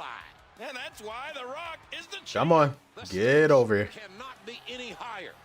And that's It's like, yeah, they really butchered it. They could have done so many matches, like, qualified under... in this match. It's frustrating. Back into the ring they go. The Brahma Bull Championship is a classic. Even though it never appeared on TV, it's a good design. At least The Rock finally got the People's Championship on TV during WrestleMania 40, so I'm pretty sure Rock is happy about that. I reversed that. Come on. Body slam. He fights it off. This is I'm pretty sure I gotta get him and to the critical submission health. is locked in. Wearing Love the down content. I appreciate it, man. TDB2K. I appreciate it. Yeah, I wanted to bring something different to the community. I feel like with all this negativity towards 2K26, and I just feel like our community has reached a point of repetitiveness in terms of content here on YouTube. I just wanted to bring something different. Austin, this could be I know I am a speck in the stand compared to Gravity and Stream All the main. Yeah, I just thought about it. I appreciate it. It feels like my 2 months of work behind the scenes actually meant something now. Now that people are saying that. the opening. I thought people wouldn't get what I was trying to do, but to hear you say that, it means a lot. Thanks. Cold. Because again, I feel like the issue I have is that people like treat these games as expendable. This is not like 2K or Madden where they're just yearly updates and rosters. These are good games. They still hold up. Like this, what other game has this story mode about the Attitude Era? None. A stunner. Austin has it. Like none. Crazy we never got Batista versus Bobby. Oh, god damn it. No, I was trying to pin him. I mean, since Bobby was only there for 2 years, when could they possibly... I don't think there was... Because we had Batista Undertaker at WrestleMania. I guess they could have done it at 24 if Bobby Lashley was still there, because who did Batista fight? Umaga. I guess they could have done it at 24 had he still been there. But, you know, it never worked out that way. It didn't work out that way, unfortunately. Man distracted Austin. McMahon just hit the referee. Hey, look. Oh, wait a minute. And then Mankind's there. There's Mankind. Oh, no, look out. They pretty much for most part had the accurate attires for a lot of these superstars. I mean, in 2005. Well, I think part of it because Batista got injured, right? Going to be the referee. Because he got injured, Somebody hit it pretty much threw WrestleMania 22. Mr. McMahon. He's laid out it pretty much threw WrestleMania 22. Because I'm trying to remember what would have been the original Batista plan for WrestleMania 22. I don't know. Had he not got injured, was it going to be against Randy Orton? I doubt it. It could have been, but I just don't see it. They probably wanted to do Batista and Undertaker that year, but since Batista got injured, they said, screw it. Rey Mysterio, have fun.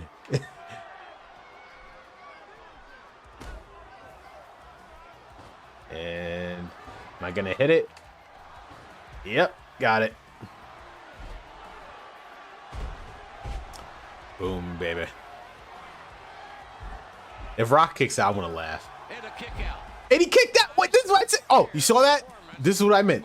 He kicked out. I was lying. He just kicked out. What an asshole.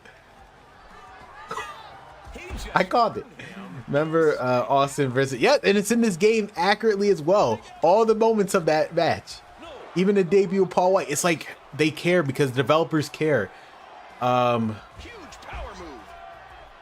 What do you think is the best WWE game? Well, I already talked. For me, well, in general, outside of my own personal biasness, objectively, it's Here Comes the Pain. Like, objectively, it's Here Comes the Pain. Simply because, outside of the fact that people still talk about it to this day, just like, it was the perfect storm of a wrestling game. That's why I'm making a documentary on it. It was just the perfect storm. I love how Vince is still sleeping outside. That's nice. But yeah. It's objectively Here Comes, mainly because again the season mode 2 is just the replayability of the game itself, because pretty much every time you load up season mode, you're gonna get a different experience depending on how you have the roster, who's on what brand. You're gonna get a different experience. The fast replay, I mean the fast system of it, of the arcade system, it's a good game.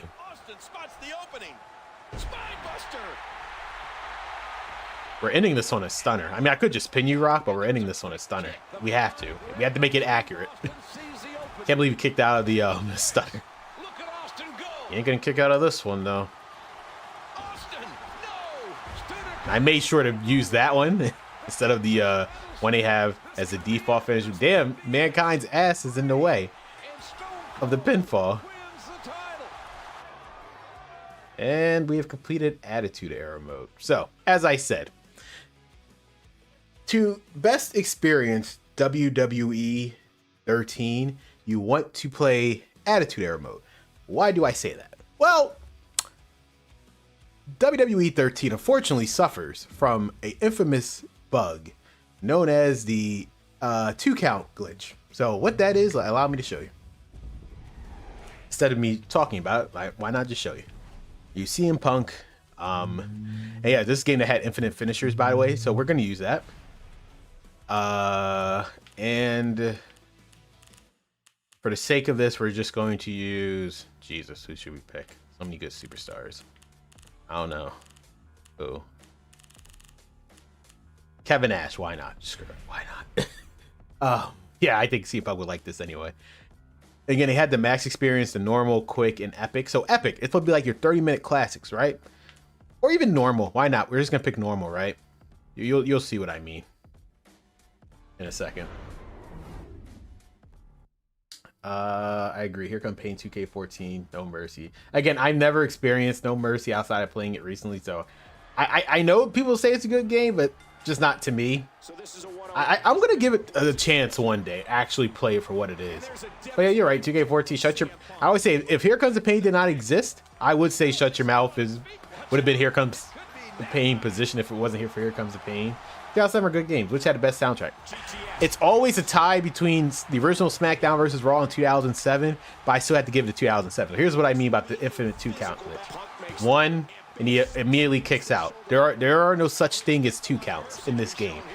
I hit another finisher, right? Now this might go straight to 3. There won't be a count out 2. You would think it would be, but no. Watch this. 1, and he kicks out again. How is he kicking out of a count of 1 outside of Kevin Nash hating CM Punk in real life? And now this one will probably make it go straight to 3. This is the issue with this game. Outside of Attitude Era mode, this is where the bug exists. And he kicks out again. You see? No matter what I do now, I could submit him perfectly fine, and we could just call it a day, honestly. But again, what's the fun in that? So unfortunately, this takes the immersion out of. I'm surprised the elbow wasn't his finisher, because he's pretty much stopped doing the Anaconda Vice as really a finisher. Once he got to the main roster, it should have been the elbow drop. That's personally just my opinion. Are the same game with this? Yeah, I mean, yeah, 12-14, and it goes straight to 3 out the count of 2. That is what killed this game, unfortunately. And here's some highlights from the matchup. But yeah, best soundtrack is 2007, and yeah, they're the same game. But I just liked the roster more with 13 because I was born in the Attitude Era. Basically, I grew up with the Attitude Era, so I have a special place in my heart. Because what other game am I going to be able to play as Grandmaster Sexay in one of the at least current versions of the count of these games? And Scotty 2 Hottie. It's this game. Same thing with The Godfather. Well, at least at the time, it was this game. You're not going to get that in the other ones. We got Too Cool in here. And so again, unfortunately, this also plagues universe mode. So that's why I say outside of Attitude Hero mode, it's what you make out this series to be. You're going to have a good time if you can accept the fact that you're only going to get 1 in 3 counts. Now, I know for some they don't care. We're going to look at King of the Ring in a second, but I know for some they don't care. So there's that, but that's essentially what killed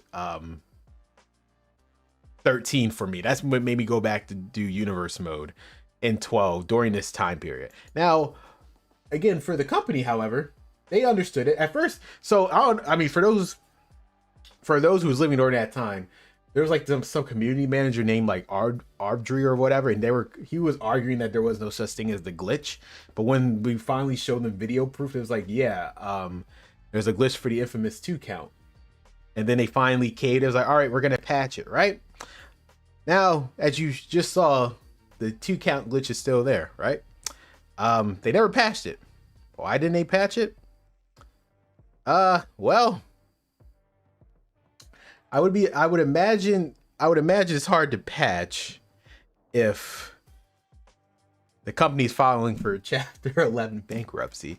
So yes, we have reached this point, ladies and gentlemen. This is the end of an era. THQ filed for bankruptcy. It's over. It was a good run. Imagine THQ never went out of business. It was like perfect timing as you said that. I saw you wrote the comment. I was getting it up.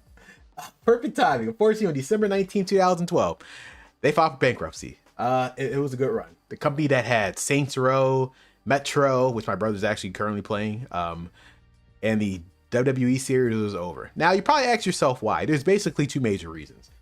The U-Draw thing, which we're about to get into, and the cost of licensing some games. Because as you know, THQ, they were more of they had original games like, again, Saints Row and Metro, but they also licensed out a lot of games like Nickelodeon and the WWE series. That cost a lot of money for them. So as long as the game sold, they were fine. So WWE sold well, maybe not much of like the Nickelodeon games, but at least when the WWE game sold, it worked. Now, you probably wonder what this U-Draw thing is. Well, let's see a visual representation of that. It's this thing. Whatever this was. Essentially, it was made for kids. Did you ever play the UFC? Oh yeah, I forgot. I only played the demo of USB. I think it was 2010 or 11. I only played the demo of it. And UFC was the other license. Isn't that crazy how WWE and UFC always come hand to hand? They're always under the same umbrella somehow, some way. Even back then they were. And now they are in real life. But yeah, this thing pretty much bankrupted the company. It was essentially like it was essentially like a kid's game tablet. It worked for the Wii. It was sold well for the Wii, but the second they decided to produce it for the PS3 and Xbox 360, as you can see right here, it cost them around $100 million. That's something they could never get back. And it's like, well, what were they thinking? Like the Wii is a casual system. It's kids are going to play that. That makes perfect sense. Do you really think a thing designed for kids was going to work for the PS3 and Xbox 360? No, it wasn't. And then that's what bankrupted them. So if you wonder why they never patched it, it's because they got bankrupt in December.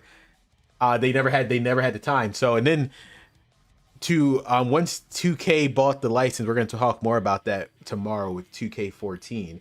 once they bought the license,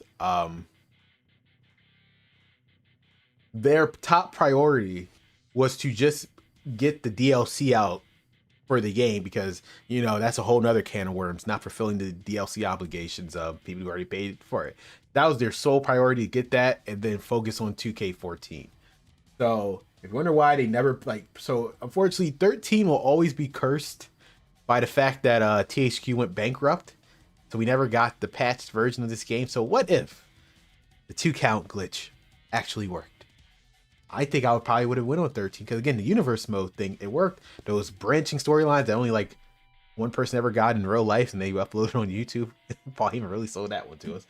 I will try to briefly show that if I can, but yeah, that's what happened. And same thing again, final bankruptcy. They'll just talk about it more in depth. But at this time, the future was bleak for THQ. In the meantime, let's just show you a quick comparison for 13. For the Wii, Xbox 360, PS3, because this is pretty much the last time we can showcase the Wii. Let's go over here. So again, for the entrance, again, it's running. The Wii version is running from SmackDown versus Raw 2009. That's why it's still using that same belt aesthetic. It's so funny. As I said, they fixed the belts, and for 12, finally, that's why they look more accurate. Because before, and from 09 to 11, they just looked so bad. The Wii versions always, the Wii and PS2 versions always look better than the Xbox 360 and PS3. And then again, gameplay wise, we'll just, here you're about to see it. So here's how the Wii version looked. Here's how the PS3 version looked. Finally, I would argue the PS3 version looked way better than the Xbox 360 version. And this is coming from someone who's currently playing it on the Xbox 360. I truly believe the PS3 version was probably the best version looking of this game, even by a little bit. And you see right there, the Wii is just pretty much, the lighting was so much more better on the PS3. It's like they did the reverse. The previous game, it was much more darker on the PS3 than the Xbox, but now it's the reverse. The lighting on here is perfect compared to the dark tone that they have here. I mean, it's not like a deal breaker, but if I had a choice, I would probably play the PS3 version.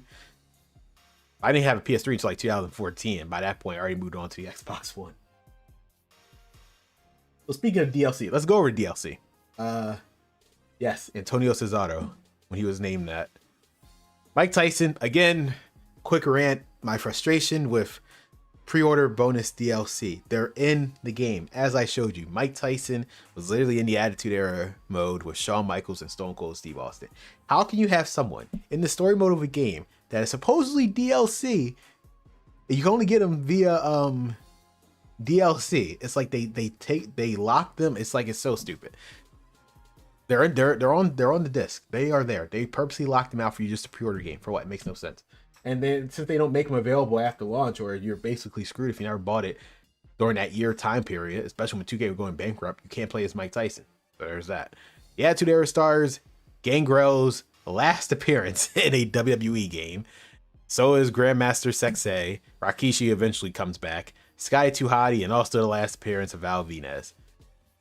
And this is where you got the Accelerator, and then the WWE Superstar Pack, because since it was half and half, even though Undertaker's right here. The debut of AJ Lee, Drew McIntyre, he was on this before. Natalya, even though she was in 12. The debut of Ryback, Tenzai, Undertaker, who was free, by the way. Yoshi and Yoshitatsu, even though he was on 12. I believe this attire was free. And this, we got the Championships Pack. We don't get this anymore. The Johnson US title, the Cruiserweight title, the Tag Team titles, the Hardcore Championship, the NWO title, the United States title, the ECW Classic title. Are the ECW tag titles in the current game? I do not remember that. And is the television title in the current game? I feel like I might be crazy. I feel like this is the only game that has a television title, unless it's in. Can someone confirm whether or not the television title is in the current game? I don't believe it is. Maybe the tag team titles are, but I don't believe the television titles are in the current games. And then you have the AWA Classic World Heavyweight Championship, which I don't believe is in any other recent games. And then you have your Welcome in 5 languages with Antonio Cesaro, Brian Pillman, who's finally making his return in 2K26, Chainsaw Charlie, Terry Funk, Which is so weird because they have him in this render, even though that's not his render. I mean, that's not his character in the game, so that's so weird. Damien Sandow, the debut of the Usos. Yes, they started in this game as DLC, and then Layla. And then some new moves like Brock Lesnar's Komura. Okay, let's look at this roster, because it's a fascinating roster. Again, I already mentioned AJ Lee, Alberto, Alicia Fox, the final appearances of Animal and Hawk, I believe. Beth Phoenix, Big Boss Man for a while. No, actually, this is Beth Phoenix's last appearance until 2K18, I believe. Got the Big Boss Man, the Big Show, Billy Gunn. Billy Gunn doesn't appear until 2K16 again. It's only a couple games. Booker T, Bradshaw, Bret Hart, Pillman, Brie, Bulldog, Lesnar, Brodus Clay with his new gimmick, Cactus Jack, Jericho finally comes back, both him and 1999, Christian and 99, CM Punk, Cody Rhodes, Dan Bryan, Otunga, Diamond Dallas Page, and Goldust were DLC for this game. And this is Diamond Dallas Page's last appearance until 2K15 again. Dolph Ziggler, Dude Love, Eddie Guerrero, Edge, and 99. Epico, Eve Torres, Farouk, Gangrel, Goldust. Again, we already talked about Grandmaster Sexay and Hawk. Hunico. I forgot Hunico's in the game. And he has his bike. Hunico's in this game. Fun fact. I forgot his manager name, but that's Tongaloa. People tend to forget that. Hunter Hearst Helmsley, Jack Swagger, JBL, Jinder Mahal, John Cena, and Thugonomics John Cena, which is quite an interesting person to put in this game. Now, it makes sense the next game. I always love how they preview. Basically, they hint at the next game by putting them in this game. Like, I don't understand why they put them in there. In JBL, they didn't fit the Attitude Era, but now it makes perfect sense for the next game. John Laurinaitis, the first and only time you play as him. Justin Gabriel, Kane and Kane Attitude Era, Kelly, Ken Shamrock,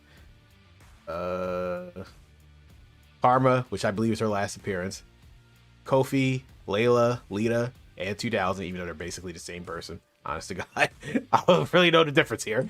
Mankind, Mark Henry 98, Mike Tyson, which is the only time you can play as him. McMahon, Paul Bearer is still a manager, unfortunately. Paul White, which I believe is like one of the few times you can play as Paul White in the current games.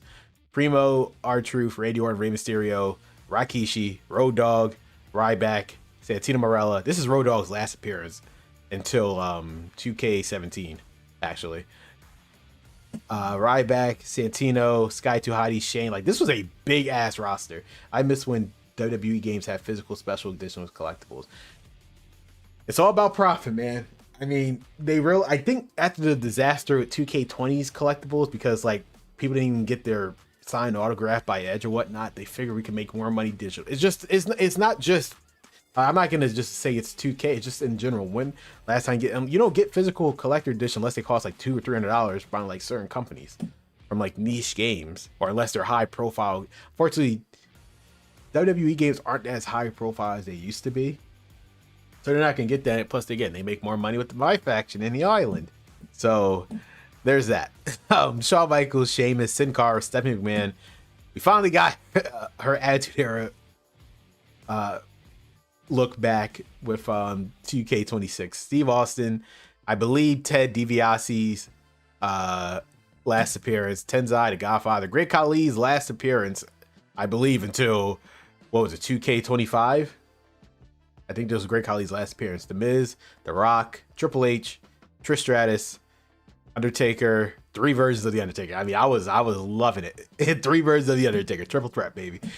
Vader, Val Venus. I think this is Vader's last game, too. Is it? This might be Vader's last game. Let me check.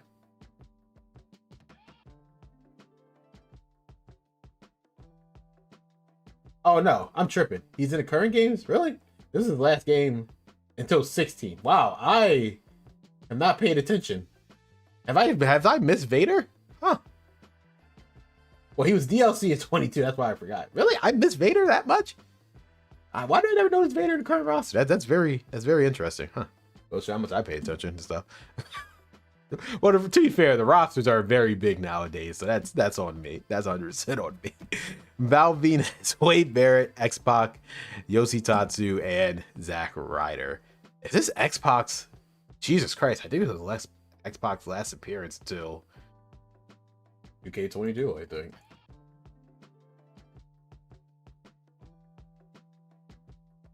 No, he was in 14.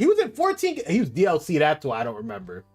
And then he was in 16. Then he was in 20. God, but I mean, I knew I was half right. He was DLC in 2K14. Then he was 16. Then it was 20. Well, I didn't. I could care less with him in 20. But damn, I was wrong both times. They're big rosters. Okay, this is a very big roster. I had to name off, so I forget some people. But yeah. So that's the whole roster for 13. And once again, unfortunately. Have you played any of the Backyard Wrestling games or TNA Impact? I played a demo of TNA Impact when it was at GameStop. Like they just had it, you know, like some back in the day where you could like play the games when they were there. Backyard Wrestling, they were on the PS2. I've seen videos of them on YouTube. I've never personally played the game. Have you played them? How was it? I believe the last thing I'm going to try to show you guys, because is there anything else worth showing in here that's specific? I'll just quickly show you universe mode for 13. Again, this would have been fine. Everything would have been fine if it wasn't for the 2 count. But now they add the stats for the titles, which is kind of pointless, to be honest with you. Historical stats, the shows, the rankings, all this good stuff. This was the start where you could add the show and you could delete the show. This start right here, you can have pay-per-view, as many pay-per-views as you want. But Saturday was a full show like this. The customization pretty much started here. Do whatever you want, which again, and also, by the way, again, it sucks because this was the last game, in my personal opinion, ignoring the 2 count glitch.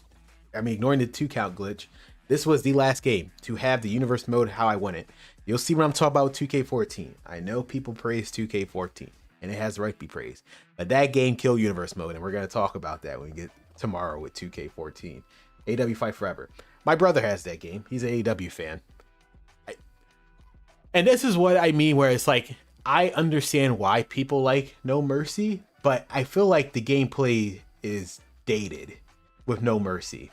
Cause it doesn't translate well. Like, Here Comes the Pain, I can play, have a good time. No Mercy, I feel like I must stress, I feel like No Mercy's biggest issue of trying to play it currently, if you didn't, let me paraphrase this. If you didn't play it back then, you're not probably gonna like it.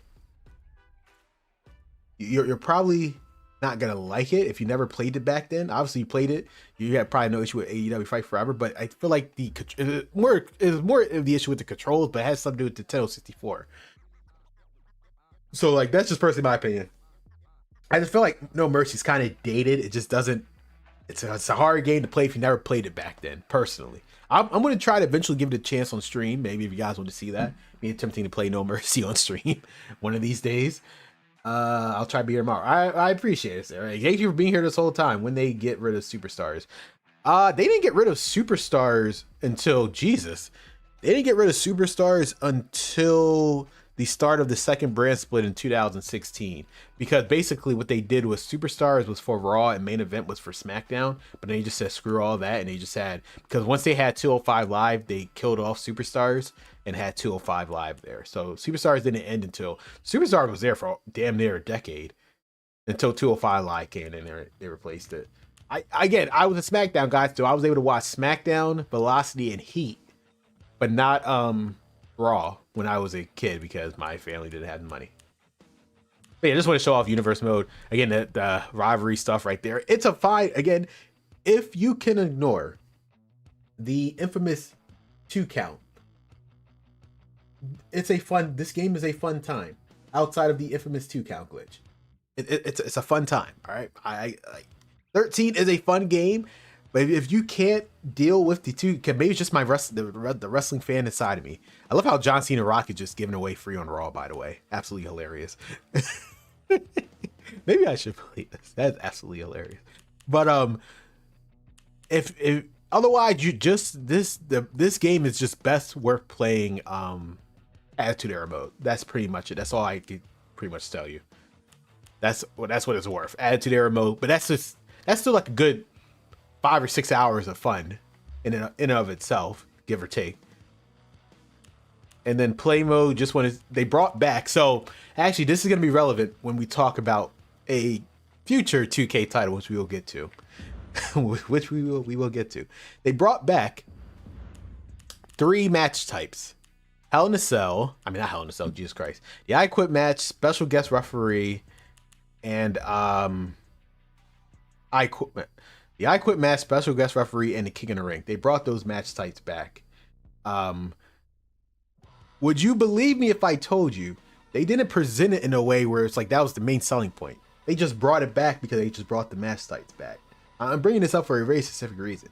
There's a future title where, and we're gonna notice once we get to 2K16, their marketing strategy for these games are quite something else, and we're gonna notice the drastic difference between how THQ and Yuke's dealt with these games and how 2K and Visual Concepts dealt with these games in terms of marketing. But even though they brought them back, they didn't like imply that was the extent of the entire game. Like they didn't want to sell you on brand new match types because they just brought them back. There's no need to sell you on something that there was already in the previous game, and they brought it back here, which I appreciate them for this. Did you play WWE All Stars? I played it, but I don't have it on me anymore.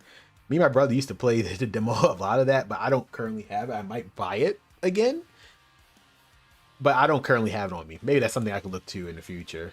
But I did play it back in the day. Will you play any of the GameCube?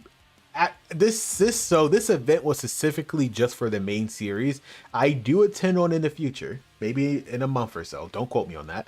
We're gonna look at the side games just for this specific event because I wanted to come back and do something, but I feel like this was just a controlled story. Because this was planned out before 2K26 even came out. I tried to, so I got side point as I said the King of the Ring. I tried to coincide this event with the release of 2K26, but due to my crazy vision of how I wanted this event to be, it took some time, and that time was almost a month, as you can see. We didn't start this event until April 17th. The game came out like what, March? I don't know, like the first week of March. So, because my vision was too big for it to coincide with the event, it took some time to get all this together. So I feel like it kind of worked out in the end. Because how my original vision of this event going is exactly how it's playing out right now. How I wanted to present these streams, I did not have time to do it had I tried to coincide it with 2K26. So me holding it off for a month after the game to get everything sorted, I think this was the best way of doing it. So just quickly show you King of the Ring. I just want to show you this cool cutscene that they have. Oh, again, also you can have it as they took the one extra step. You can have any match type. You can do a King of the Ring with Hell in a Cell, so that was just some one extra step they didn't have to do, but I appreciate them for doing that. But yeah, to answer your question though, we will look at the side games eventually. It's not part of this event, but we will look at those games because I feel like they are worth looking, including WrestleMania 2000 and No Mercy. Even though, again, those games are going to be more me learning stuff along the way. But in terms of like Day of Reckoning 18, 19, even Raw 2 and the original Raw and WrestleMania 21, I can give you my personal takes on it since I grew up with them because my next door neighbor had them. They had an Xbox, so I was able to play Raw and Raw 2 and the infamous WrestleMania 21. So tournament start. Do we have to? No, we can skip, right? Can we just skip? We can skip these matches, right? Yeah. I'm skipping it because I just want to get to the main one.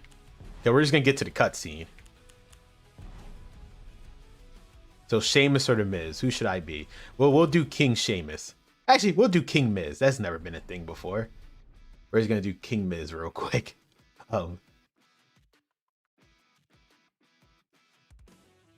We'll just do quick. I just want to end off this stream with showing you the cool cutscene that they did. Again, they brought it. Not only did they bring it back, they didn't half-ass bring it back.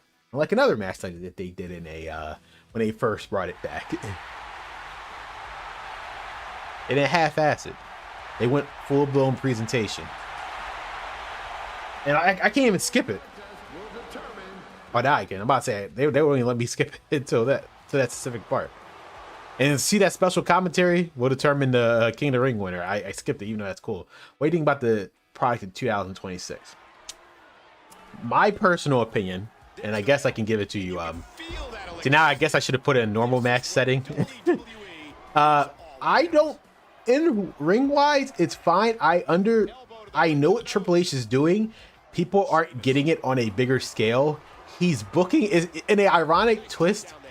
He's booking the current product like he did Black and Gold. What do I mean? Give me a second. He's creative-wise, he's booking with less and more. The less is more aspect. By having less matches on the card and focusing more on the story, if we ignore the ads for a second, I know the ads or whatever, yeah. If we ignore the ads aspect, what he's trying to do, the less is more aspect. So when you have matches, they feel bigger than what they would have been if you have like 5 or 7 matches on the card. By reducing it to like 4 or 5, those matches feel a lot more important, especially when it comes to the premium live events. Because if you remember his takeovers, they were only like 4 or 5 matches anyway.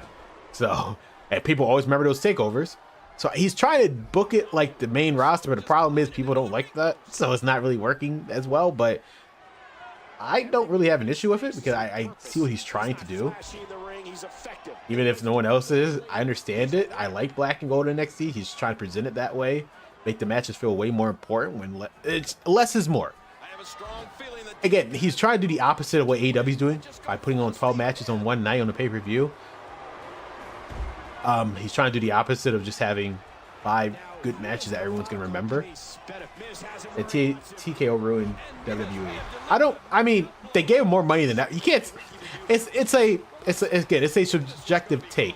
They ruined what we used to know what wrestling was. I can say, yes, I agree with you with that. What we knew how wrestling was presented, they're trying to, they're doing the impossible task that Vince McMahon tried to do for years. Make wrestling mainstream. I'm not saying wrestling wasn't mainstream, but let's be real, guys. Outside the Attitude Era, wrestling has never been bigger than what it currently is. Outside of when it was the Attitude Era. Like, they're on ESPN for God's sakes.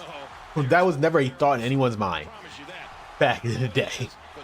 They're literally on ESPN. As good as you're going to get in terms of like sports and whatnot. But I think part of the bigger problem is since they're treating it like a sport, that's currently the current problem with WWE and the ads part of it.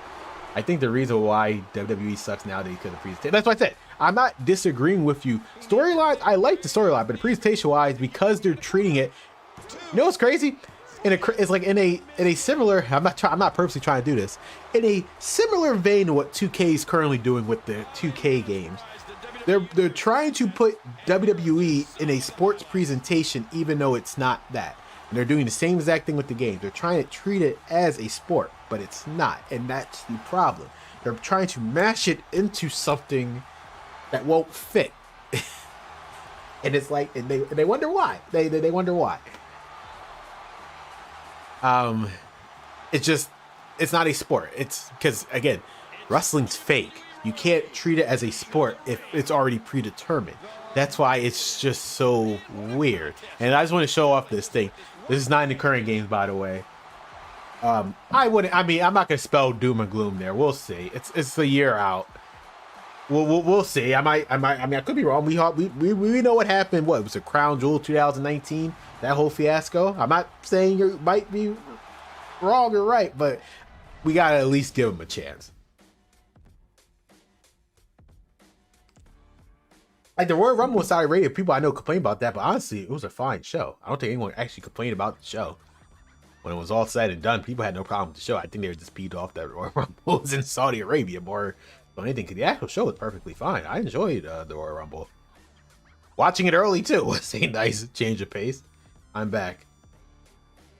Well, we're at the end of the stream, unfortunately, but I appreciate you stopping by, man. So we pretty much reached the end here. I just really wanted to showcase this because we don't get these cutscenes anymore in the current games, like simple stuff like this, which makes no sense to me, honest to God, because they brought back the King of the Ring, but we don't have any other presentation like it. They can't even bother. Like they can't even though they did it for the Bloodline showcase, they can't even do the common courtesy of just having the crown or whatnot. I'm Mustafa. That's my wife's account. My mobile, shut it down. Oh, I just assumed you were just. Oh, I just assumed you were already. Well, thanks for letting me know. I just assumed you were just like just someone watching, never chatted. But I appreciate you for stopping by. I appreciate it. Um, but yeah, it's just little stuff like that. Great stream. I'll be back to. Well, I appreciate you. I appreciate everyone who is here. So, final thoughts before we wrap up. WWE 13. Oh, actually, yeah. I actually have one more thing to show. I didn't do all this for nothing. It's the end of an era for THQ. WWE 13. Final game was started all the way back in 2000 when he took the license from Acclaim.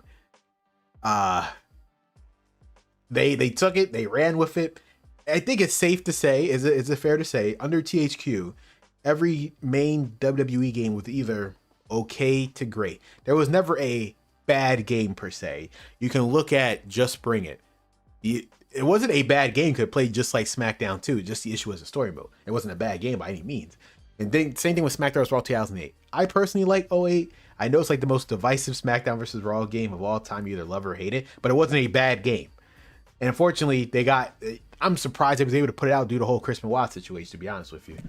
So there's that. And yeah, it was just a good run with THQ. My favorite King of the Ring. You can pick a wrestler and bring the crown where you bowl in the order game. Wait, which game was that? Which game was that? Well, it wasn't this one, but at least you were able to sit on the throne. Again, similar stuff like that is why it boggles my mind with 2K20 because the priority is just my faction and the island. Unfortunately, it's just that and the island. But yeah, end of the road for THQ. 13 was just, I mean, we didn't know at the time, but it was the end because again, they filed bankruptcy. Then 2K got the license, and then oh yeah, goodbye, Sarah. Thanks for stopping by. It's a interesting game because even though this is the next tomorrow's game, we're looking at 2K14, a game for a lot of people. It was SmackDown vs. Raw. I do not recall that. I generally do not recall that. I'm not saying you're wrong. I just generally do not recall them bringing the crown to you. I'm not saying you're wrong. I personally don't remember that.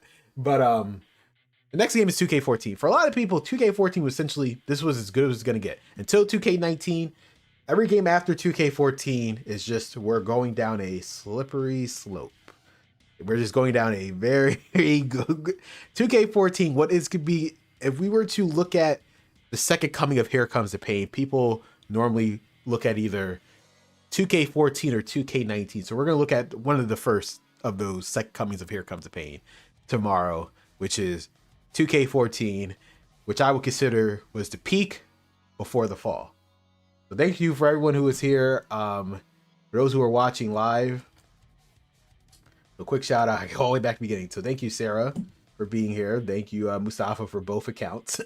Thank you, Kwamik, for being here. And thankfully, I'm pronouncing your name, so I'm going to try to continue to pronounce your name properly. Who else was here live? A lot of people was here live, and I appreciate it. Michael. I'm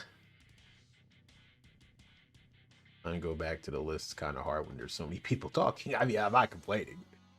Mike, I'll make sure I don't miss everyone. Slade was here. Appreciate you, man.